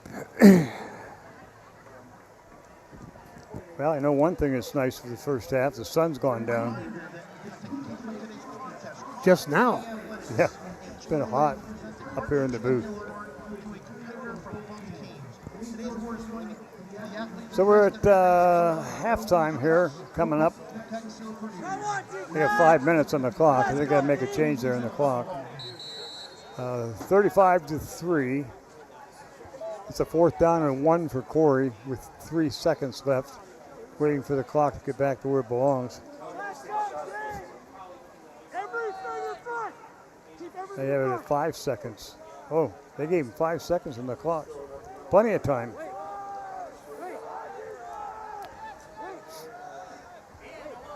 Corry comes out now with a single, trips to the left side, single to the right. Watch that guy on the right. It's one-on-one coverage. Baker looking, still looking, getting pressured. And he's going to go to the end zone. He's got a man there. Number 1, touchdown. Wow. Plenty of time. And that was the fellow on the right side there, that Fresina. So we have Culpepper on the right side. In the middle of the field, there should be, I see he's clear over beyond the left hash. That's Sellon. I don't know. Yeah, there is. So Sellon is playing, it looked like a cover 3, deep 3 coverage, and he was moved clear over to the left side, left of the left hash, leaving that middle wide open. Well, the first half is going to end on that, 42-3. Corry really putting on the points here against Titusville tonight. We'll be back with halftime activities, Titusville High School Marching Band, and other things here at Titusville. 42-3, Corry on top of Titusville.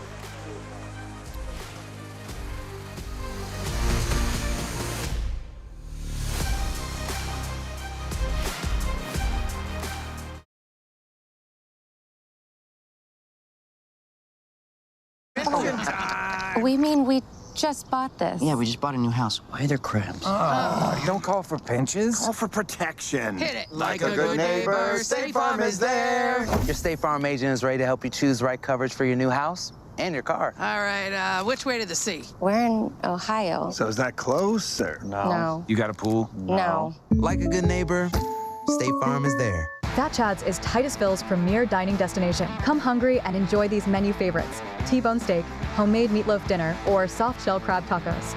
Dive into fresh pasta entrees like shrimp and scallop pasta, or our signature Asiago chicken. And don't miss our famous burgers and fish sandwiches, all served with fresh cut fries. Fridays mean prime rib specials. Enjoy Wild Game Saturdays. And on Sundays, it's our all-you-can-eat wing buffet. For good food and good times, it's Fat Chad's Brewing in Titusville.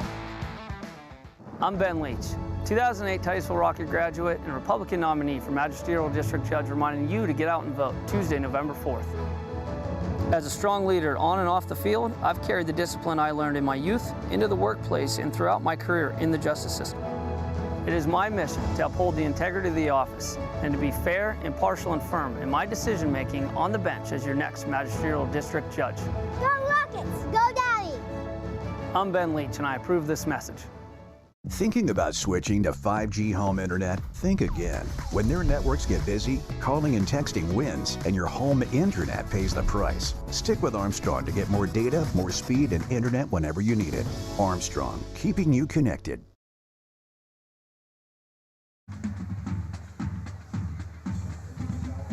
And welcome to the Larry's Auto Service Edward Jones halftime show here at Carter Field. We'll be bringing you the sights and sounds here of the high school marching band. Corry's performing first, and then the Titusville Rockets will be coming out to perform. We'll take another quick break and come back and bring you the Rocket Marching Band. This is the Larry's Auto Service Edward Jones halftime show. Our new home. Somebody pinch me. Somebody say pinch? Pinch. We mean we just bought this. Yeah, we just bought a new house. Why are there crabs? Oh, you don't call for pinches? Call for protection. Hit it. Like a good neighbor, State Farm is there. Your State Farm agent is ready to help you choose the right coverage for your new house and your car. All right, which way to the sea? We're in Ohio. So is that close or? No. You got a pool? No. Like a good neighbor, State Farm is there. Fat Chad's is Titusville's premier dining destination. Come hungry and enjoy these menu favorites: T-bone steak, homemade meatloaf dinner, or soft shell crab tacos. Dive into fresh pasta entrees like shrimp and scallop pasta, or our signature Asiago chicken. And don't miss our famous burgers and fish sandwiches, all served with fresh cut fries. Fridays mean prime rib specials. Enjoy wild game Saturdays. And on Sundays, it's our all-you-can-eat wing buffet. For good food and good times, it's Fat Chad's Brewing in Titusville.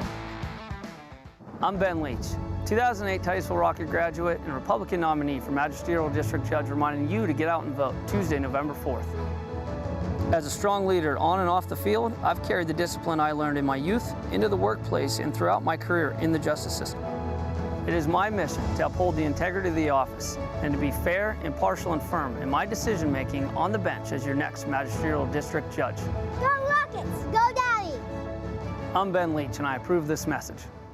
Thinking about switching to 5G home internet? Think again. When their networks get busy, calling and texting wins, and your home internet pays the price. Stick with Armstrong to get more data, more speed, and internet whenever you need it.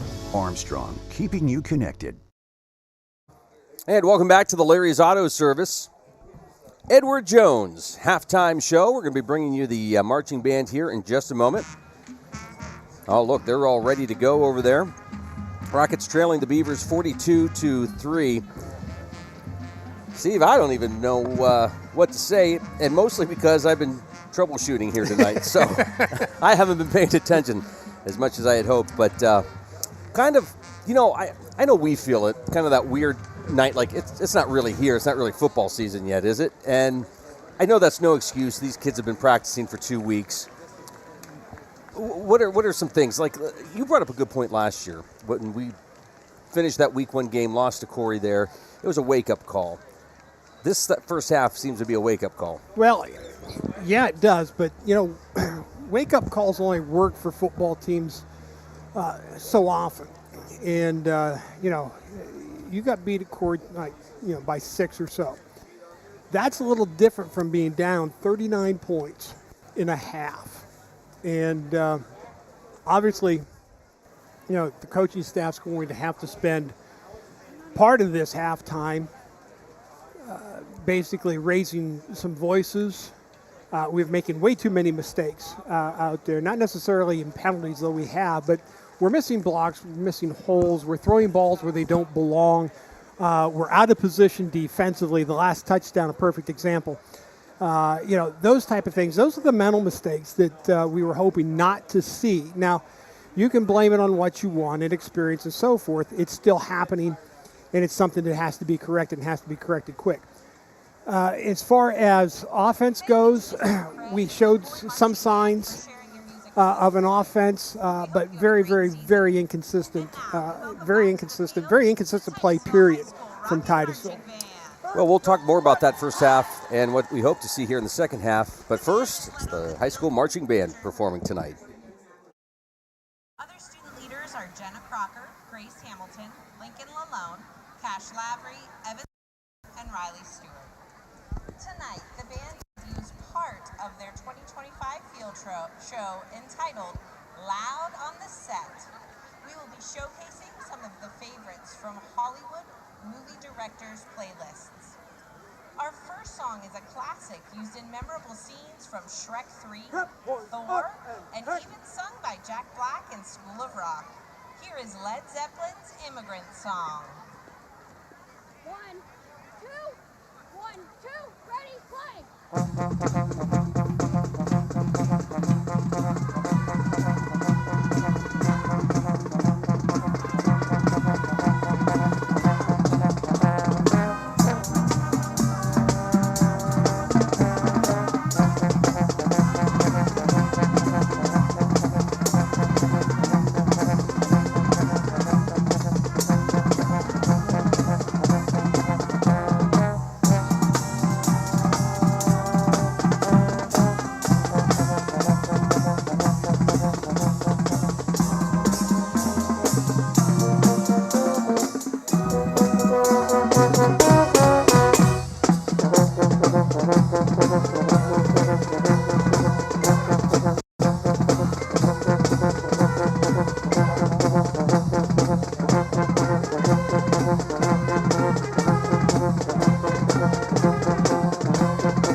selection helped the set of the scene in a slew of films like Full Metal Jacket and Black Adam. One of the best-known uses, though, was to help turn comedian Will Ferrell into an unconventional race car driver named Bobby in Talladega Nights. Here is the Rolling Stones' Paint It Black. 1, 2, 1, 2, ready, play.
Sarah Hofstetter. Other staff include Shannon Vincent, Gregory Rock, and Stephanie Cicero. Thank you for watching, and we look forward to seeing you more throughout the season. Let's go Rockets!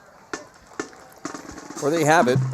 The Titusville High School Marching Band performing here at halftime.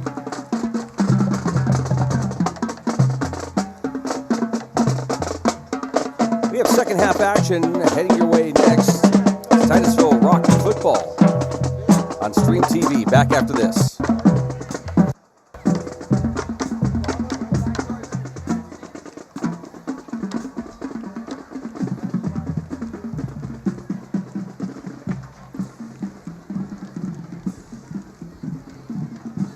First half. Interstate Pipe and Supply takes pride in providing superior customer service. That's why our dedicated employees are well trained and have the experience to offer friendly, quick, and reliable service and support. Need materials delivered to your job site? No problem. Interstate offers fast delivery from our 4 locations in Western Pennsylvania. We also serve Eastern Ohio, Northern Western Virginia, and Western New York. Service means business at Western Pennsylvania's premier pipe and supply company, Interstate Pipe and Supply. Poppy's Equipment and Storage Rental in Pleasantville is your hometown source for quality equipment and exceptional service. Now an authorized steel dealer, Poppy's is everything from saws and mowers to diggers and more. Planning an event? We've got tents, tables, chairs, heaters, generators, firewood or propane. Whether you're building, landscaping, or just tackling a weekend project, Poppy has you covered. Stop by Poppy's on the Tionesta Road in Pleasantville or call today and let's get your next project or party started. For over 30 years, J. Gill Plumbing and Heating has taken pride in being the premier heating and air conditioning service provider in the area. Our highly skilled and certified technicians will work closely with you to address your heating and air conditioning repair, installation, or maintenance needs. And with the J. Gill Service membership, you can take advantage of additional benefits like filter replacements and priority service scheduling. Plus, members get 10% off future projects. Call today to get a free estimate or ask about financing options. Call J. Gill Plumbing and Heating today or visit them online at jgillplumbingheating.com.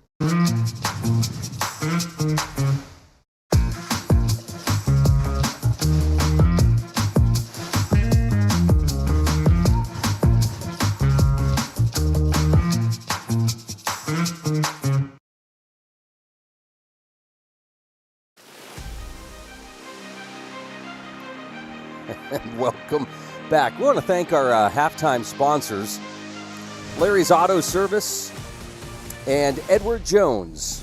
Stop in and see Bob at Larry's Auto if you're in need of some auto repair work. Good, honest service at Larry's Auto. And we want to thank Mike Watson and Ken Bodemer at Edward Jones Investments. Can't say much. Investments, those are one of those things you're restricted by what you can say because of all the things that, somebody could take out of... Oh, you want your mic on? Go ahead. Anyhow, but we want to thank them for their support this season. Our coverage of... did you want to say something before I read this? No, no, go ahead. Our coverage of Rocket Sports this fall sports season is presented by Oil Creek Plastics, Titusville Area Hospital, Interstate Pipe and Supply, State Farm Insurance, Poppy's, Armstrong, J. Gill Plumbing, Education and Training Center at Pitt Titusville, by Fat Chad's Brewery, by New Directions Community Credit Union, by the Gordon B. Garrett Funeral Home, by Marsh Home Center, by Ben Leach for Magisterial District Judge, by Edward Jones, by Larry's Auto Service, by Corky's Pizza. Thanks to Lori and the crew supplying us with the food tonight in the press box, and thanks to everybody at the Titusville Beverage for the pop and water here this evening. We want to thank all those sponsors who have been with us for years and all of those that are joining us for the first time. Thank you so much, and we look forward to bringing you the entire fall sports season. Yeah, we can't do anything without them, and we really appreciate it. Steve, going into this second half, you're down 42-3. I think you come out of that locker room thinking it's nothing. And the mentality now, Steve, I've got 2 quarters here to finish this game. How are you going to finish? And so it's going to be critical, I think, for the team to come out here with a good start. They're going to have to kick off to begin with. Well, I think if I'm doing this, I'm thinking back to the first half.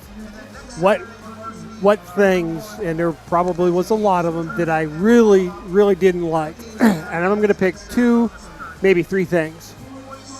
And that's what I'm going to harp on this whole second half. Yeah. One, whether it's a kickoff, a punt, a run, a catch and run, whatever it is, start running, fellas. You've got to get your feet moving. You're not moving as well as we know you can run. You got to start running. Two, get aggressive. We're not tackling hard. We're not hitting hard. You got to get aggressive here. Those would be my two biggest points that I would go after. Start running hard and start playing defense aggressively. And that's where I would start at. If we can get that going a little bit in the third quarter, then maybe I start harping on another thing. But right now, I want my kids starting to play the game at 100%, and I want them to start knocking heads around. Well, we'll see what we can come up with. We're down 42-3, and as I said a minute ago, I go into this halftime 0-0 and try to play the third and fourth quarter like it's the beginning and make those corrections that have to be made. And I think you keep it simple. You don't overload with 5 or 6 points, like you were saying. Get 1 or 2 things that you want to accomplish and get her done. So we'll see what happens. Times we're going to kick off to Corry. That's the other thing. We'll be giving them the ball first time around. And so can we pick it up? Well, we'll see. Well, the other thing, too, is because you're down 39 points, you're going to be in a running clock situation. So this half is going to go fast. I forgot about that. So you're going to want that's the other thing you got to tell your kids is these changes I want made, you're going to have to do, and you're going to do them right now because you're not going to have much game time. That clock's going to run. The second half's going to fly by. And so you're going to have, you kids are going to have to prove something to me. Prove something to me in this second half, or I'll find somebody else to fill your position next week. Pat, your thoughts down on the field? My thoughts are kids need to be keeping their heads up too. That's a big thing. You're coming in down by this much. It's pretty easy to drop your head down and have, kind of put your tail between your legs and just wait for the game to be over. I think it's going to be something that, I'm going to be looking for the character of some of these players of keeping your heads up and playing out the game. Yeah, we have some mistakes. We had some opening jitters. We had some problems. But how are you going to handle this? How are you going to handle the adversity going into the second half of this game? Well, I thought at times our offensive line was doing well. We moved the ball pretty good there for a while. The breakdown, you start giving up 80-yard returns and those kinds of things, and as Pat was referring to it mentally breaks you down. But I thought the line shows that they can get the job done. They just got to be consistent, and that's an important part of the game.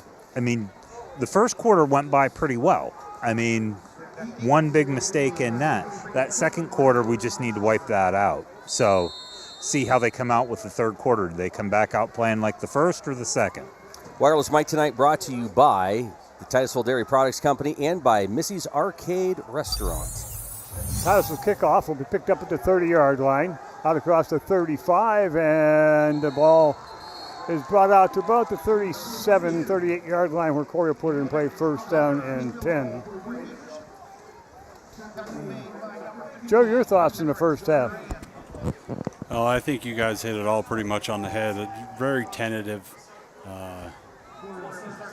First half, and just got to be a little more aggressive and fly into the ball. And it does get into a mental game now. You got to get yourself out of that rut and start thinking a little differently and pick up whatever the goals are for the second half. You got to get them done. And what adjustments are you going to make on your defense to keep those big plays from happening too? Both coaches, all the coaches went into the locker room figuring out what adjustments they were going to make for this start of this third quarter. First down 10 Corry to 39. Man in motion to the left. Ball's given off to the tailback straight through. I believe it's Kennedy. It is. He's out across the 40 to about the 42. Pick up about 4 on play.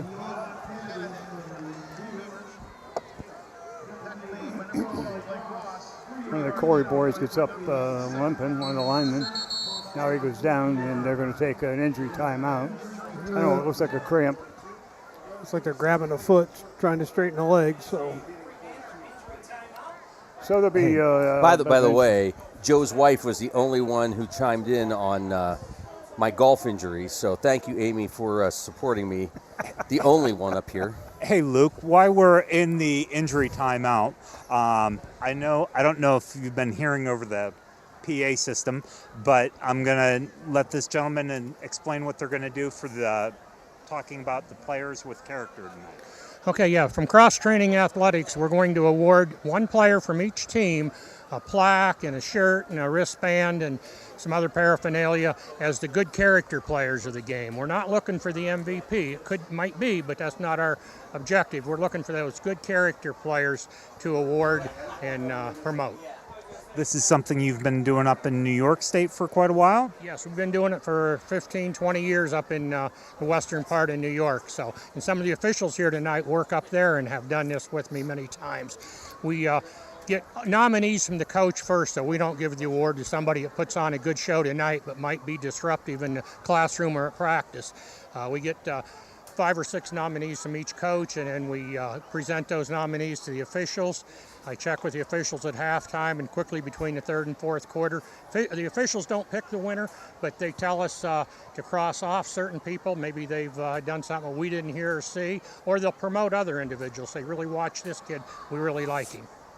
So as the game progresses tonight, after the game, after the players shake hands, they're going to go off and line up on the field right after they shake hands, and then the announcement's going to be made. Is that correct? That is 5 right after they shake hands, and I'll be out there with the plaques and the shirts. I'll wave to our PA announcer, and he'll announce the recipient from each school, and then that's it. It'll be over.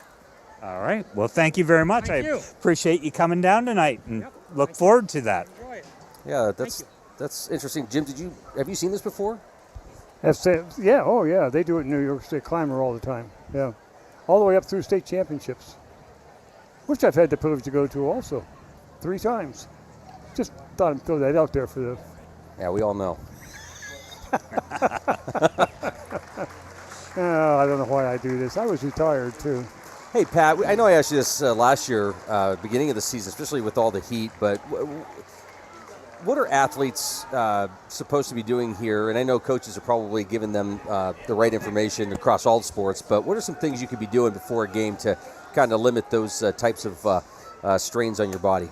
Well, one thing is being in shape and, being used to going at it this hard.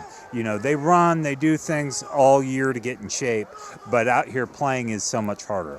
Hydrating is probably the biggest thing. And I mean, yeah, there's a lot of specialty drinks that are out there and things, but sometimes just making sure you get enough water in your system before the game, before you're coming out here, because you can't keep up with what you need during the game. You can't swallow enough water out there if you're not well hydrated before the start.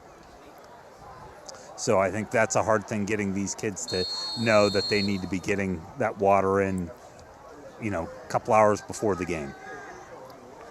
Set to go. 2nd down and 7.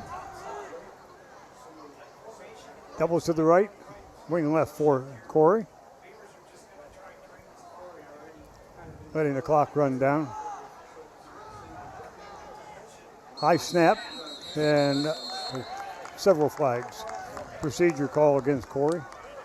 It's one of the things that's very hard to do, particularly with high school kids, but in week 1 is you've got your linemen standing there and standing there and standing there. If it were me, if I'm coaching them, I say, okay, we're going to break the huddle at 10 seconds and go, instead of having you sit at the line of scrimmage in your stance for 15 seconds. Yeah. That's just very hard to do. So I would just sit in a huddle until I see the clock at 10, and then I would break huddle and let them go. Well, Steve, you're talking about what Titusville needs to maybe work on and just start, with some simple things and go from there. But Corry's sort of got that same thing that they have to do. When you're ahead like this, what are some things you're working on here in this first week? Right. You want to keep your kids' head in the game as much as Titusville has to keep theirs. There's 2 double motion. That's a double motion. Kennedy out across the 50, 45. He's going to score. They're not going to touch him as he takes it in, but I'm really surprised that wasn't called should back. Not, yeah, that one should come back. They have 2 men in motion at the same time, and that is illegal. I believe that's Blake Cook. I said Kennedy, but yeah, that was 2 men in motion at the same time. We'll see it here. You watch, there's 1 man in motion. There's the break of the other one. I don't know how you missed that. Yeah, I'm sorry. And this is why officials get yelled at. And is the outcome going to change? No, it's not going to change. But Momentum. teach a bad habit to Corry, and you just don't let that go. Yeah, that was an immediate flag. But nonetheless, it goes in for the TD, 48-3. That's a good point too, Pat. We've seen a lot of games where momentum can quickly shift something from one team to another. Yeah. I mean, yes, it's not going to affect the outcome of the game here particularly, but, you know, it may show it really changes maybe some attitudes that came out of the locker room for the third quarter. Yeah, that's the thing with me. I agree with you, Pat, that you're yelling at your kids in the halftime. It's wanting to do this and that, and that thing, a play, they get away with a play like that, and it does. It affects your ball club a little bit. And so what momentum you had coming out, you lose with that play. But here's the two things here that people sometimes don't think about. One, you let them do it now. Week 3, week 4, they're in a tight game. They're down a touchdown, and they pull that, and it gets called. Yeah, exactly. You could have, you could have pointed it out now. Hey, you can't. That's 2 men in motion. That's illegal. So that's the first reason you call it. The second reason that I'm curious about is if we had the same officials on the field and this ball game was 49-43, do you make that call? Yeah. And if you would under those conditions, why aren't you doing it now? Well, and that's the thing. I talked years ago to, because it was basketball at that time for me, not football, but I talked to the officials how important they are in helping us teach the kids how to play the game. And if they didn't call the foul at the beginning of the game, don't call it at the end of the game type of thing. And because they're part of the educational process in the game here for these guys too. So you're right, Steve. I hate to say that. First game of the year, and I had to tell him he's right. I'm getting better. O'Neal out across the 25, the 30, breaks to the outside. Not O'Neal, excuse me, 15. That would be Lathrop. No, 15, Kendrick Duran. I got these. Nice little return there. And I say we've talked about it. We talked about it a lot last year. We'll talk about it, I'm sure, throughout the course of this season. When you're returning kicks, whether it's a punt or a kickoff, you got to get yourself going fast. Top speed as quick as you can to get north and south. Don't spend a lot of time running east and west. Titusville first down and 10. They'll send 2 to the right. Ross is in the wing right. Now they're going to switch. Over to the left. The ball's given off to O'Neal, straight up across. And he gets hit at the 50, or check that, the 40. Driven back, but he'll go to about the 40, maybe the 41-yard line. He had a nice hole there to get in past the line of scrimmage initially. Yeah, one of the things I'll say about Corry when they get to the ball like they're doing, they're hitting well. They're wrapping, they're tackling well. Well, right now, we talked about it in the first half. One of the things I wanted to see Titusville come out and do was be more physical. And, granted, this is the first time we've had the ball. We had one defensive play, and I'm still not seeing it. Culpepper and Reynolds on the right side. Ball's given off to Ross. Ross out across the 40 to the 45. Close to a first down. Pin on the spot. I believe it'll be a first down. No, it's going to be a little bit short. Bring up a third down, and that's not a particularly good spot. Well, third down and 1. Yeah, looking for the quick quarterback sneak. Did they get over the first down line? Well, it depends upon where they mark it. It looks like they are going to give it to them.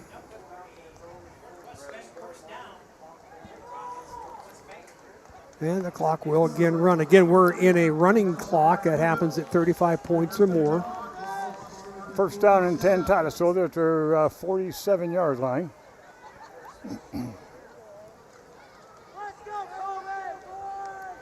Titusville will bring Culpepper to the right. Harstone goes to the left. Frost in the wing right. Now they're going to switch. Bring O'Neal to the right side. Ball's given off to O'Neal across the right side, and quickly up to make the hit was Sawyer. Check that. I get these Van Churen. I get these rosters straight. I'll be okay. Maybe by next week. And then we'll be playing somebody else. Be somebody else, and you'll be announcing Corry's team then. So, Corry parents, if you want to know your kid's playing well, tune in next week. We'll be reading that roster then. Oh, my. I can't say that it took me a whole half just to get some things worked out here. So. Second down, And 11. you were the one organizing us. I know. Trips right side for Titusville. Selling, check that. Pass is complete out to about the 47. And that was Hunter Martin on the throw. You guys work better when you don't listen to me anyways, Pat. Ninth grader. Didn't know we were ever supposed to listen to you. Just organize us and send us on our way.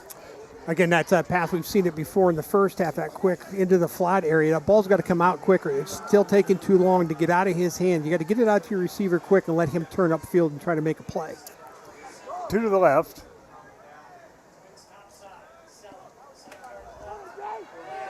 Selling rolling to his left. Pass is complete. And up quickly to make the hit is Kennedy. And the ball will be short of a first down. It's still in about the 46-yard line of Corry. Dalton Knapp on the reception for Titusville. See if coach decides to go for it, if he's going to punt it away. Looks like he's going to keep the offense out there. Oh, there'd be no reason to punt the ball right now. Especially, no. We've struggled a little bit with punting. Yeah, that would be the reason to punt, is just to work on your punting game. But no, at this point in the ball game, you're going to want to go for it here. And this hurry-up offense that they're running, they seem to be, their timing's a little bit better with that. And through behind Reynolds, rolling to his right. Reynolds is there. But, Reynolds was open by 4 or 5 yards. I'm not too sure what he saw in between the two, but it looked like he was wide open. He and Reynolds are having talking a conversation. So it'll be first down and 10, Corry. They'll take over on downs at their own 46-yard line, leading 49-3. Titusville got a young man with cramps. See what they do here, if they're going to call a timeout. And, I guess he's set to go. Just stretch a little bit out there on the field. And Culpepper. And it looks like Corry is going now to bring in their JV ball club, and I don't know what the flag is for. Too many men on the field. Illegal substitution, I think. Yeah. That happens when you're putting a new team out there. Yeah, but it's okay. So here again. Why? I mean, you got to call that one because they got too many people. Why didn't you call the illegal procedure, the illegal motion on the touchdown run? That's the inconsistency that drives coaches crazy. And I know last year we were searching for officials. So pitch to the outside, but we have illegal procedure flag on the far side. We'll try to catch up with some of these numbers of the Corry players. Devin Mursky was the ball carrier there, 5'9", 170. That'd be something to look to do, Pat, maybe in the coming weeks. Find a District 10 rep just to talk about the process of applying to become a official. not a job I would want. Ball's given off to Bentley Hummer, and he's going to be crashed on the inside. Who the That first was one Vroman. No? Yeah. 55. Yeah, it is Vroman. He led the Yep, charge. Yep. They spun him around. He came in, pinched a, Well, he's going to come quick, and we've seen this a lot from Mr. Vroman tonight. He's about the only guy, the only Titusville player we've been able to get into their backfield. Doubles to the right for Corry. Single to the right. Double to the left. The ball's given off to the tailback. Trying to get to the outside, and he's going to be dropped again. Again, Vroman in there. I don't know why they're having an awful time trying to block Vroman tonight. and they've been bouncing Vroman to different positions too. Yeah, I noticed that. He's in the middle that time, I think. Yeah. And Well, the nice thing that he has done, that he shows us, now he's a sophomore, and they list him at 5'7", 208, but he's got a good combination right now of size and speed. He's beating Corry off the ball, has done so a lot tonight. And so I can see where they're going to start using him in different areas. Jaron's done a really nice job in the weight room this year. I guess he's a beast in the weight room, but he still hasn't lost his speed, which is nice to see. 3rd and 28 for Corry. Doubles on both sides. Now they put a man in motion to the left. Ball's given to the man in motion, and he's being pursued and hit by O'Neill first, and several others. Bowman back in there again. Also, Watkins is in there in the play.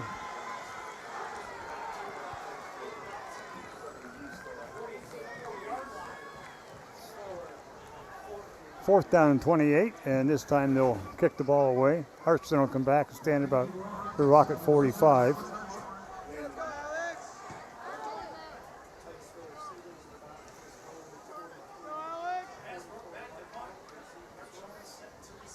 Letting the clock run again. 3:15, as Steve mentioned, it's a fast clock here. Good snap. Kick is away. Decent punt. It's going to be hit at the 50 and bounce back Titusville's way, and Corry will touch it at about the 44-yard line. So, Now that should be marked on the other side of the 45. Corry touched it 44-yard line at about the 44. That's where they want it. They're going to spot it at the 47. No, they're moving it back. It was touched. They're telling them to move it up. They're moving it back to the 42-yard line. Getting it where it should be. They kind of a learning curve there too of not jumping on the ball when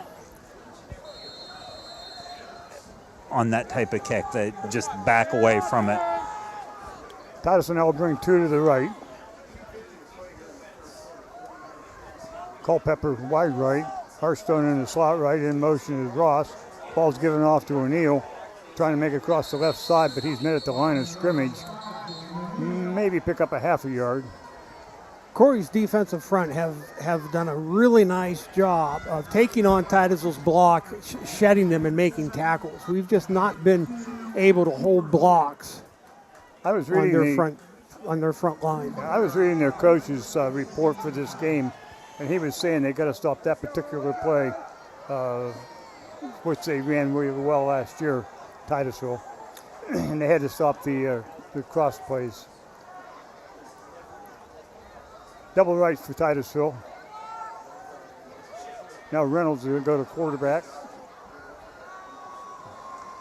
Reynolds is going to keep, drive up the right side, inside the 40 to about the 38-yard line. And that'll bring up 4th down.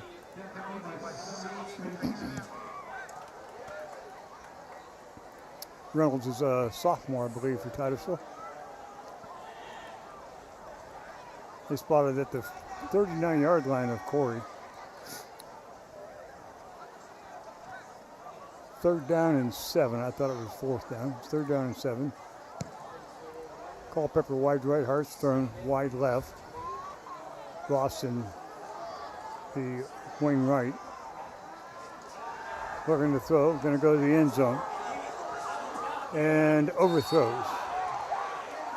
Pass is intended for Culpepper down around the 5-yard line, but he overthrows. And Culpepper is down with leg cramp, I'm guessing, because that was what they were working with him before. Brings up a 4th down for Titusville, but they'll have a timeout on the field while they work with Mr. Culpepper. Trainer's route. 1:03 left to go, 49-3. Corry totally in charge tonight.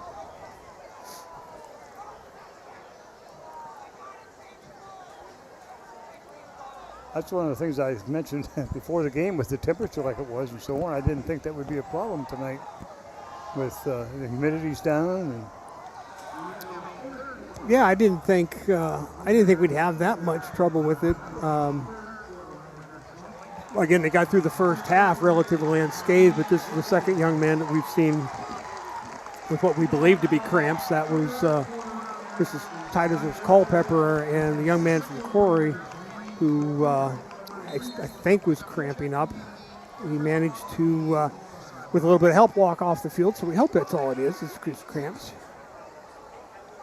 Well, I'll say hello to my brother Tom. He's over in the stands, but I never see him. So I just thought I'd say hello to him. I'll see him sometime next year. Well, son Ken is part of Edward Jones, who is sponsoring halftime. Titusville now really rolling to the right, looking, throwing over the middle, and it is incomplete at about the 22-yard line. A lot of pressure on the quarterback. Well, he had a step on him. That's just, that's a very tough, rolling to your right, you're going to throw that ball back into the middle. You got to be real careful. That ball's got to get there with some zipper. It's going to get picked off. That one almost was. Yeah. It was a little underthrown. If he leads the receiver, he's got an easy completion. He does have a step or two on the defender. Just didn't get the ball out in front far enough. So Titus are now making some substitutions also here in this ball game. On the defensive side of the ball, I see Hunter Martin, a ninth grader, freshman, in there, taking over for Sutton at the, excuse me, not Sutton, Sellon at the safety position. Corry doubles right, got a single to the left side. Watching the clock. Ball's given off to the ball carrier coming across the left side. Going to get nothing. Several Titusville Rockets in there to make the hit. It's like Dalton Knapp, the first one there to make the tackle. And that'll be the end of the third quarter. Fourth quarter coming up, 49-3. Corry on top. I'm Ben Leach, 2008 Titusville Rocket graduate and Republican nominee for Magisterial District Judge, reminding you to get out and vote Tuesday, November 4th. As a strong leader on and off the field, I've carried the discipline I learned in my youth into the workplace and throughout my career in the justice system. It is my mission to uphold the integrity of the office and to be fair, impartial, and firm in my decision-making on the bench as your next Magisterial District Judge. Go Rockets! Go Daddy! I'm Ben Leach, and I approve this message. Whether you want to go and lead in your craft in the trades, whether you want to go and be that nurse or medical worker and have a real impact on lives, or whether you want to go and help that business improve its bottom line, this is the place, and now is your time to go with confidence, to go with skill, to go succeed. The Education and Training Center at Pitt Titusville. Fourth quarter action getting underway. Second down, 13, Corry. On their own 36. Doubles right side, single left for Corry. Man in the wing right for Corry.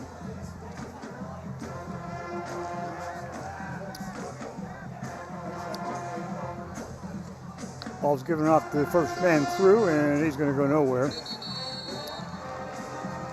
Titusville blocks him up that time. Roman in there again. Roman, the first one in there, shot the gap again. Watkins also in there on the tackle. And one of the things that if you're watching this ballgame, one of the things why we talk about defensive line penetration or defensive penetration, you get into their backfield, it disrupts everything. Yeah. So anytime we've been able to get penetration into Corry's backfield, the play has not gone well for Corry. That's why penetration is so important. That's why we harp on it defensively. You got to shed your blocks, you got to penetrate, you got to make something happen. Third down, 16, Corry. Doubles right, single left.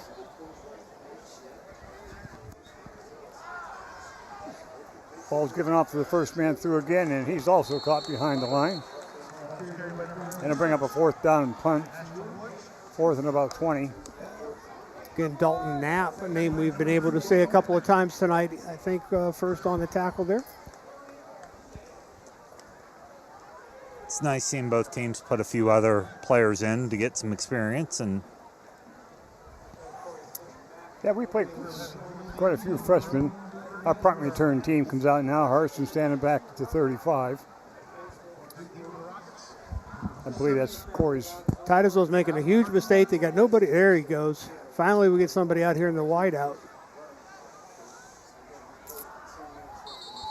We had too many men in the field. And I think Titusville took a timeout. No. Penalty against Titusville.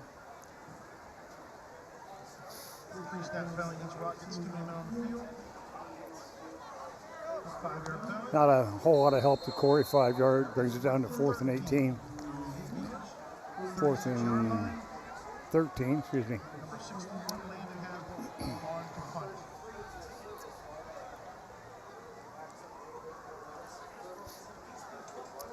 Again, letting the clock run.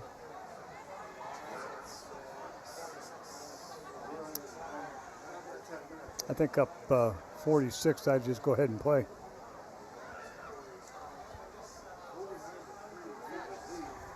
Waiting on the snap. Good snap.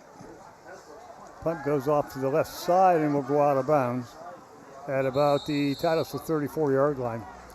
So the Rockets will put it in play, first down and 10th, their own 34, down 49-3.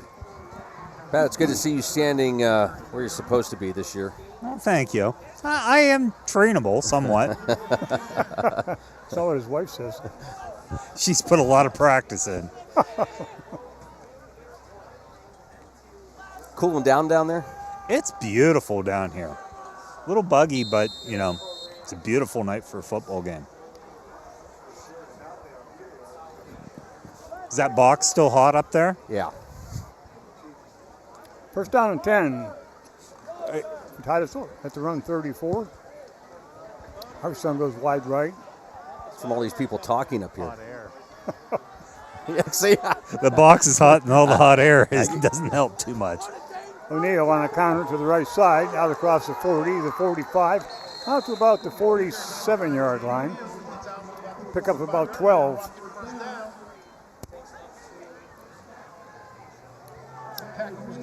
Be a first down for Titusville.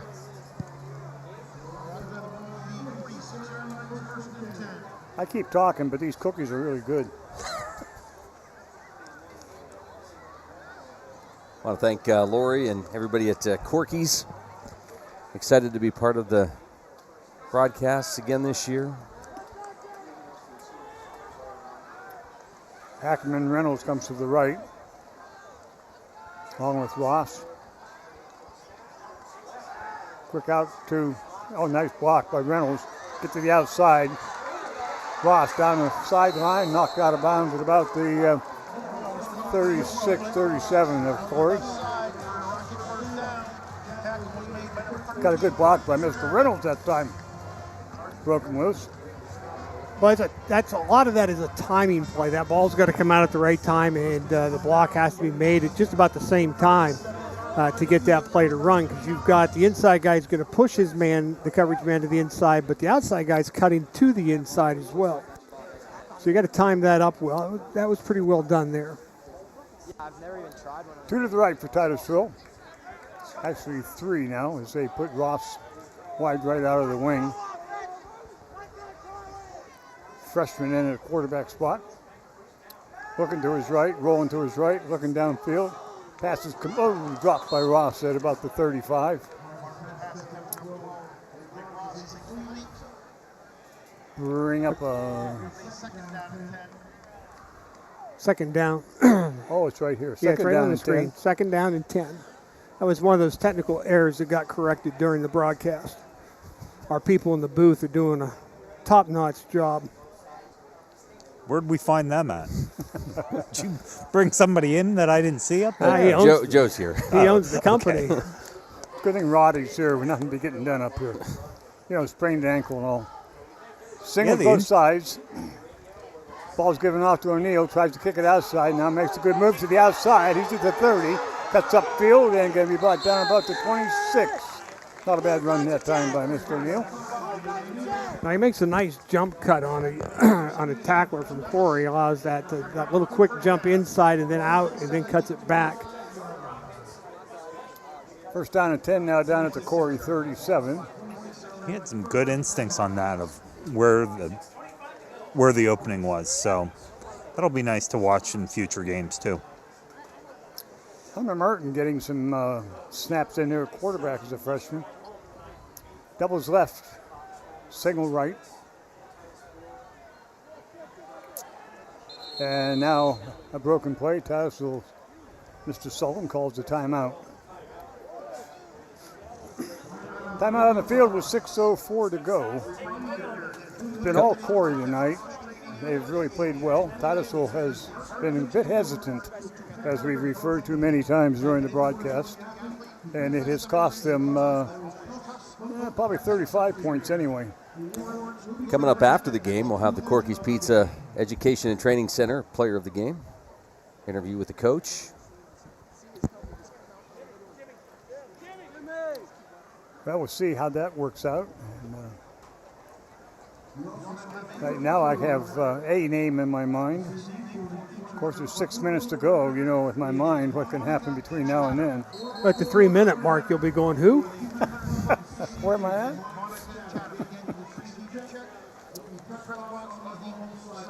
.6:04 to go, clock running, and when we get back into play, Rockets first down and 10 at the Corry 26. We'll put trips to the left side. Ross in the slot right. O'Neill. And a whistle. And a flag. What's the call here? I didn't. Did you see a flag? Stepping against Corry. I didn't see a flag. Do they have too many people on the field? I don't see anybody coming off. I was going to say, I still don't see anybody.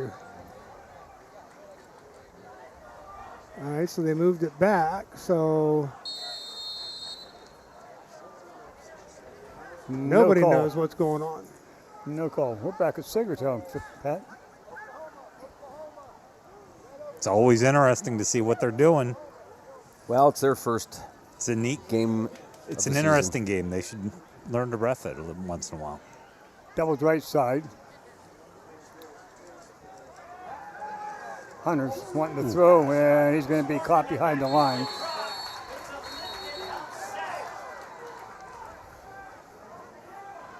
Ball's back at the 34-yard line. The Corry player down. Ball will be spotted at the 34. Almost drew a flag there. I was waiting for it. And I would have thrown it myself. Yeah, a little extracurricular. That will. Again, it's a teaching moment. That's. I know the official said something to him. He talked to him, but throw the flag. And that'll be something discussed tomorrow morning at Films. Yes, it will. Second down, 18. Singles both sides for Titusville. Hunter Martin going to go deep. Got a man down there and holding. Oh, I thought they were going to throw the flag. There's the flag. There's the flag. They'll call it that time. That'll be 15. That'll be from the spot. It's not a spot foul in high school. It'll be marked off from the previous line of scrimmage. And I think it carries an automatic first. Yeah, that was rather evident that I saw it. You knew that it was fairly obvious. Be 15 and automatic first down.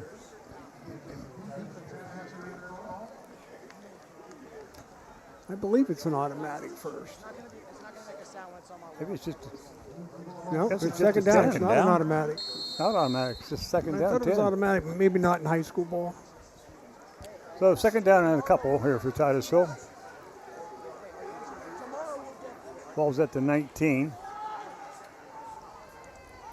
Ball's given off the tailback coming across the left side. It's inside the 15. Weston Wakefield now in at tailback. He's a 5'6", 150-pound sophomore.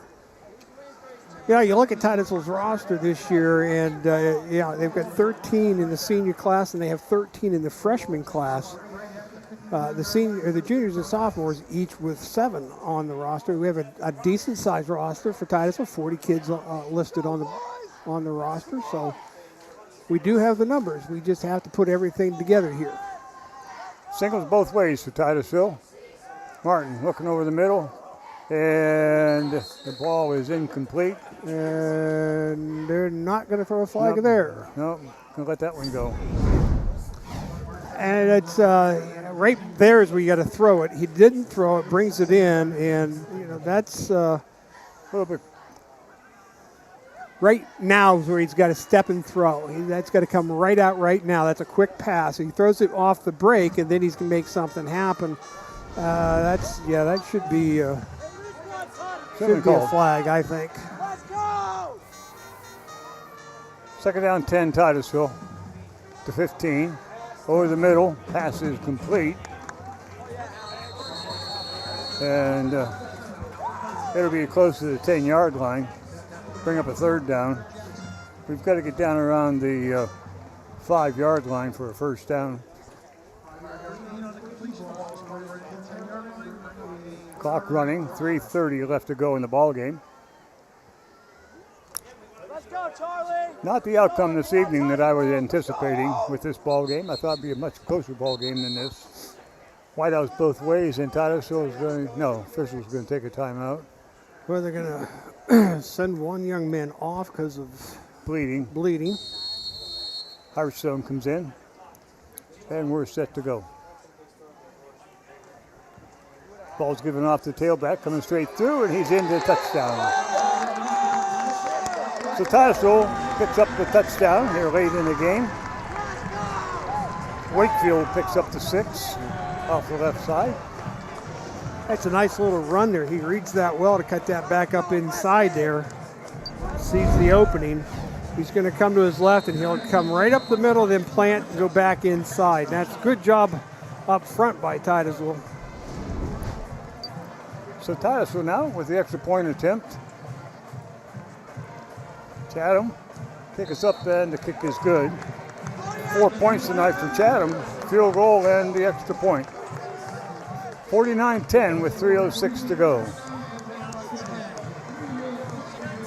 So a lot of things that, as Pat or Joe was talking about, I'm not sure which one mentioned it, but the films tomorrow are going to be important.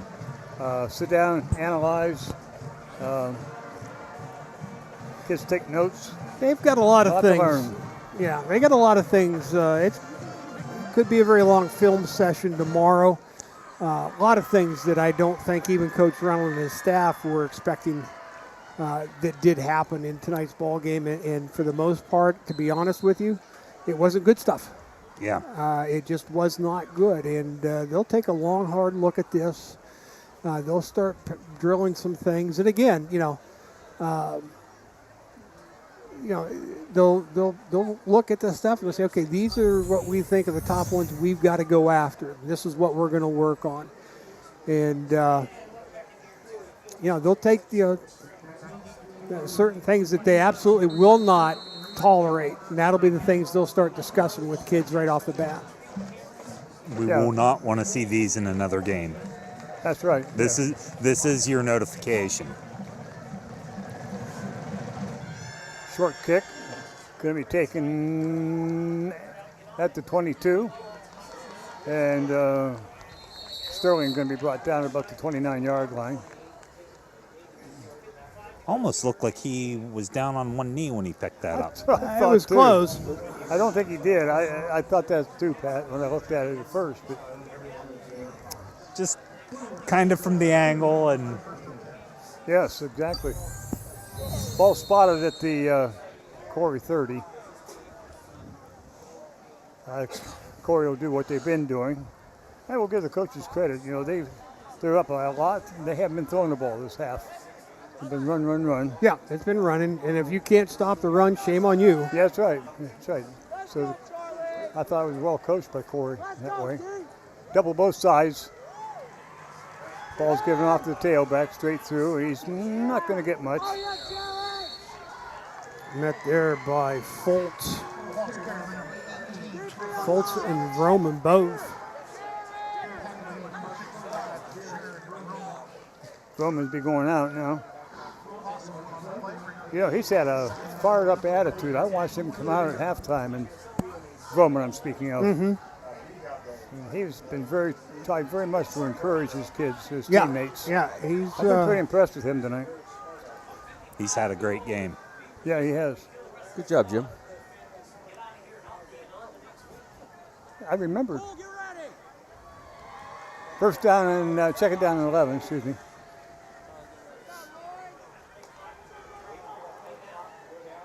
Waiting for the snap again, of course. Giving off to the tailback, and he's going to go nowhere. 1:32 to go. Corey's not too concerned about gaining yardage as much as they are running out the clock and getting out of here healthy. Well, yeah, and get out of here healthy. And a lot of the young boys in. Yeah, they got a lot of the young kids in. Titusville pretty much now down to the younger kids too. And I have to point out that was a Roddy on that tackle as well. The younger one's a freshman as well, so he's in now. Yeah, got to point that out. Well, that's fine. How many kids do you have?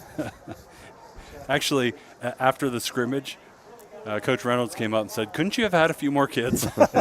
Sorry. What number is he? 70. Oh, Chad. Look at Joe, then look at the kids on the field. Look for the big ones. You got that right. To the outside, nothing there. 24 played that well. Cole Moore, sophomore. And that'll be it. They don't have to snap the ball, and Titusville is certainly not going to take a timeout. No. I thank our camera operators tonight, Adam Bodemer, Joe Watkins, Cullen Rio, Brody Wolfkill. Good to have the crew back together. Pat Nosco down on the field. Joe Roddy, for the first time, putting the first down line on the field. Nice job. We're working on it. Hopefully, yeah, and I'm leaving it up there. I'm leaving it up there till the end. If you stay tuned for 10 games, you might see some other things that are being explosive. Yes. And Jim and Steve, it's great to have you guys back. It's good to be together. I know it's a loss for the Rockets, but it's where else would you want to be on a Friday night but at a high school football game? Well, that's what you do in Titusville on Friday night. You go to the Carter Field and you watch high school football. 49-10, final score here at Titusville's Carter Field. We'll be back with a wrap-up right after these messages.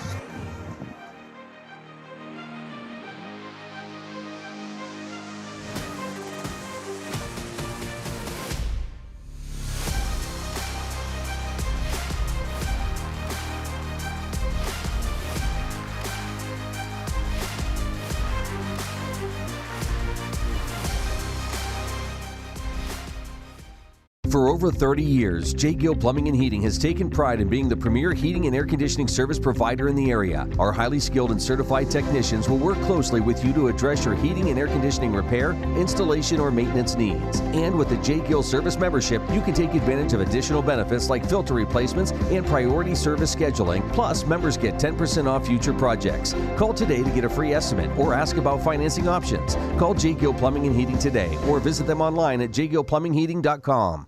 Are you tired of juggling multiple pill bottles? Titusville Express Pharmacy has your solution, now offering compliance packaging. Your medication sorted and sealed by dose, making it easier than ever to stay on track. In a hurry? Take advantage of our convenient drive-through service. We also offer free local delivery for those that qualify. Titusville Express Pharmacy, where convenience meets care. Visit us today at 401 West Spring Street in Titusville. Simplify your medication routine with Titusville Express Pharmacy.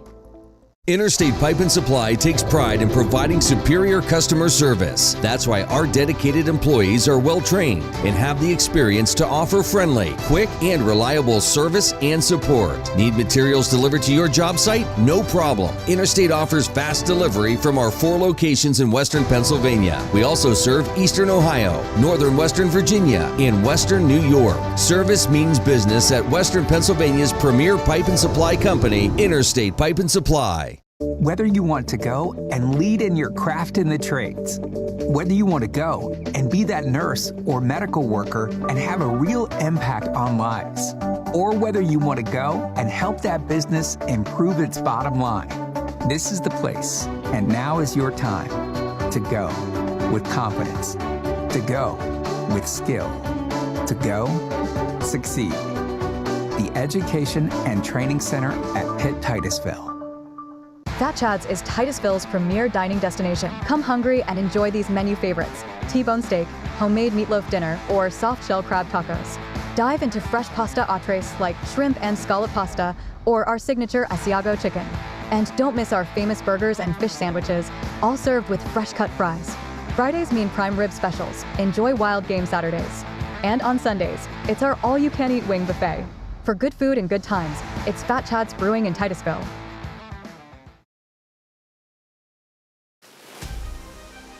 And welcome to the Corky's Pizza Education and Training Center at Pitt Titusville post-game show. The final here from Carter Field. The Corry Beavers 49, the Titusville Rockets 10. Now we'll be going down onto the field with Pat in just a little bit, who will be talking to Coach. But guys, just thoughts on the game and on the next week. All right. Perfect. Can you hear me now? Well, it's a tough one to Hey, evaluate. next week is Gerard. It's Gerard. As far as tonight goes, we only saw very minor glimpses of what we had hoped would be the consistent play from this Titusville football team tonight. We had one drive that I can think of. We got the field goal out of it, but the rest of them, we're spending too much time in 2nd and 9, 2nd and 10, 3rd and 8, and this offense is not going to overcome that. We've got to do a much better job. You want to sneak the last break in, and then we'll come back. Let's do that. Take the break, and then we'll go down to Pat for the interviews and player of the game. This is the Corky's Pizza Education and Training Center post-game show here at Carter Field. New Directions Community Credit Union is now open in Titusville. They may be new to our community, but they've been serving our region since 1974, providing their members with affordable products and services. Membership is open to anyone who lives, works, worships, volunteers, attends school, regularly conducts business, or who owns a business in Venango, Forest, Warren, or Crawford counties. Visit their new location at 206 South Martin Street in Titusville to learn more about becoming a member. Best of luck to all the students and athletes this fall from New Directions Community Credit Union. I'm Ben Leach, 2008 Titusville Rocket graduate and Republican nominee for Magisterial District Judge, reminding you to get out and vote Tuesday, November 4th. As a strong leader on and off the field, I've carried the discipline I learned in my youth into the workplace and throughout my career in the justice system. It is my mission to uphold the integrity of the office and to be fair, impartial, and firm in my decision-making on the bench as your next Magisterial District Judge. Go Rockets! Go Daddy! I'm Ben Leach, and I approve this message. Our new home. Somebody pinched me. Somebody say pinch? Pinch,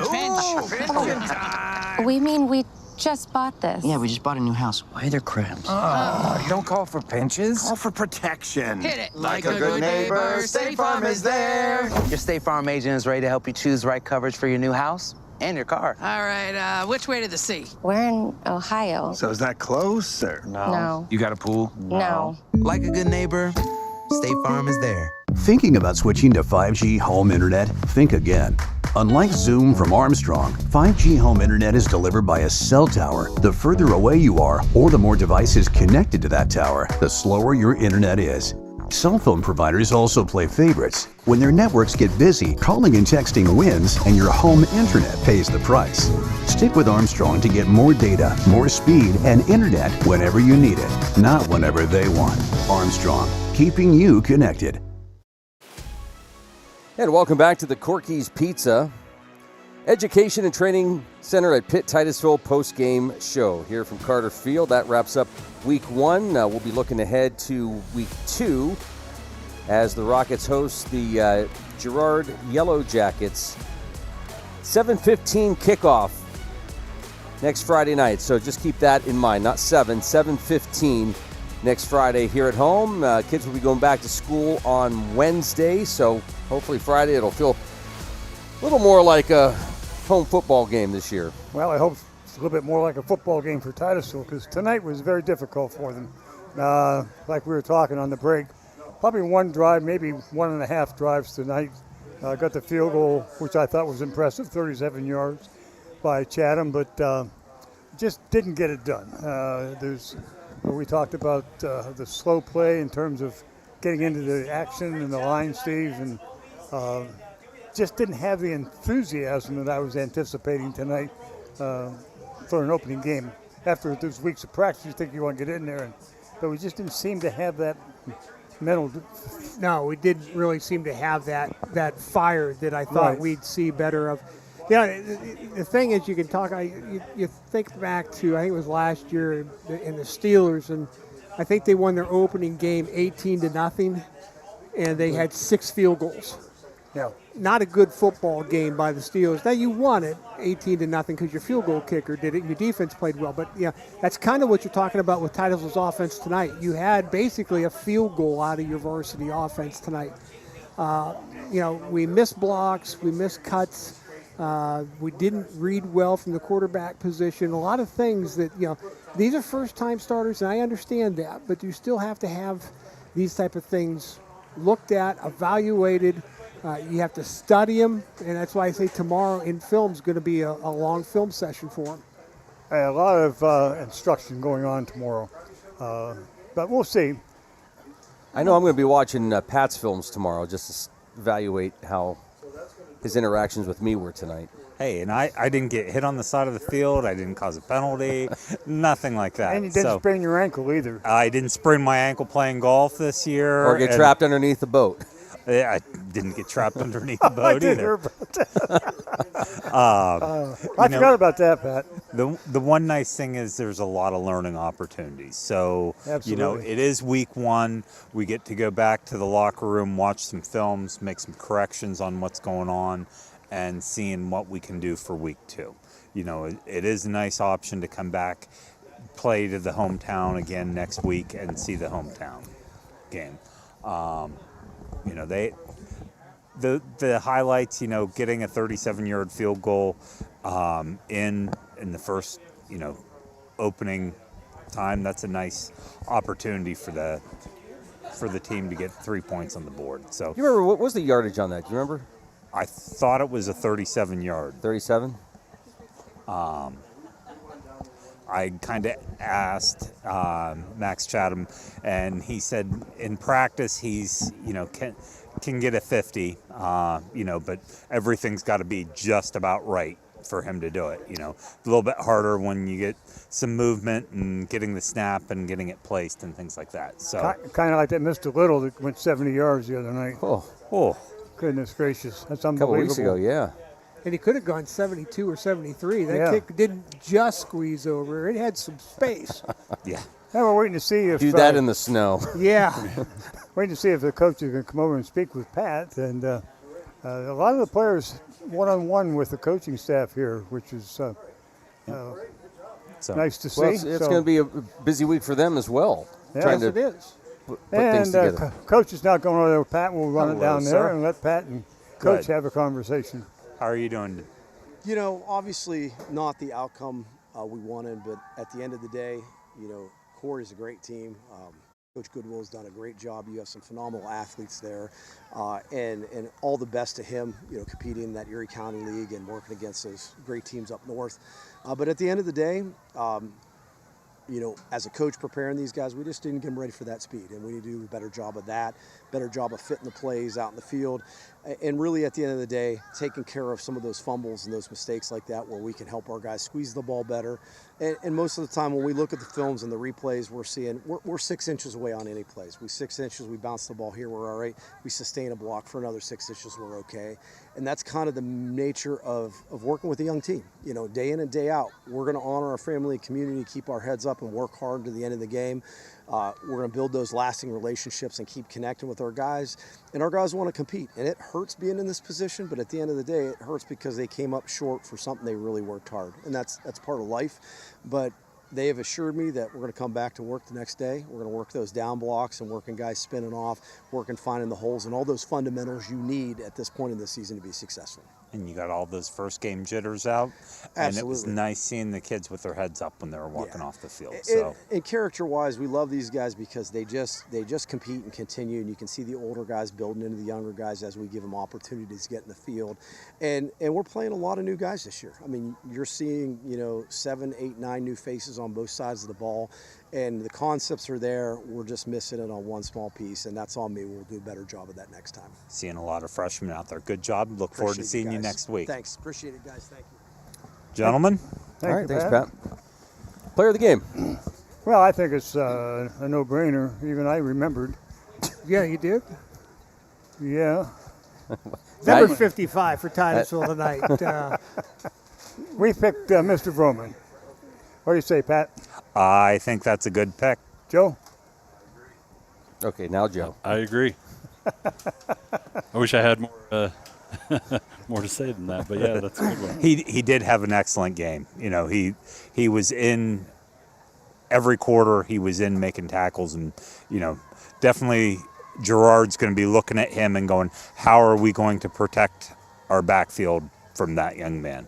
Yeah, very quick off the ball and very heads-up ball. So yeah, he had a good season last year and ended up starting towards the end of the season as a freshman on a good team. So I expect a lot out of him this year. Yeah, I was impressed with him.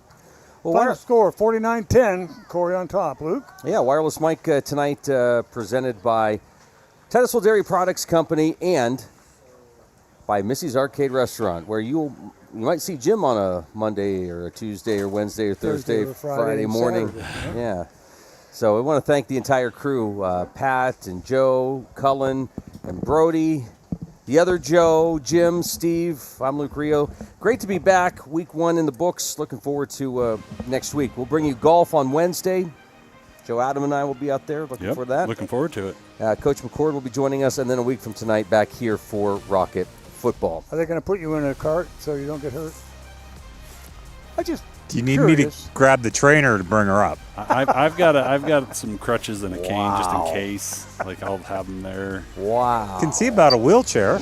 Our coverage presented by Oil Creek Plastics, by Titusville Area Hospital, by Interstate Pipe and Supply, by State Farm Insurance, by Poppies, by Armstrong, by J. Gill Plumbing and Heating, by the Education and Training Center at Pitt Titusville, by Fat Chad's Brewery, by New Directions Community Credit Union, by the Gordon P. Garrett Funeral Home, by Marsh Home Center, by Ben Leach for Magisterial District Judge, by Edward Jones, Let's Find Your Rich, by Larry's Auto Service, by Corky's Pizza, and by the Titusville Beverage.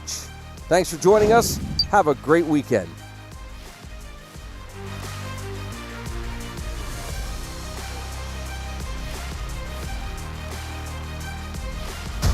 Thank you for watching Stream Sports' presentation of Titusville Rocket Sports on Stream TV.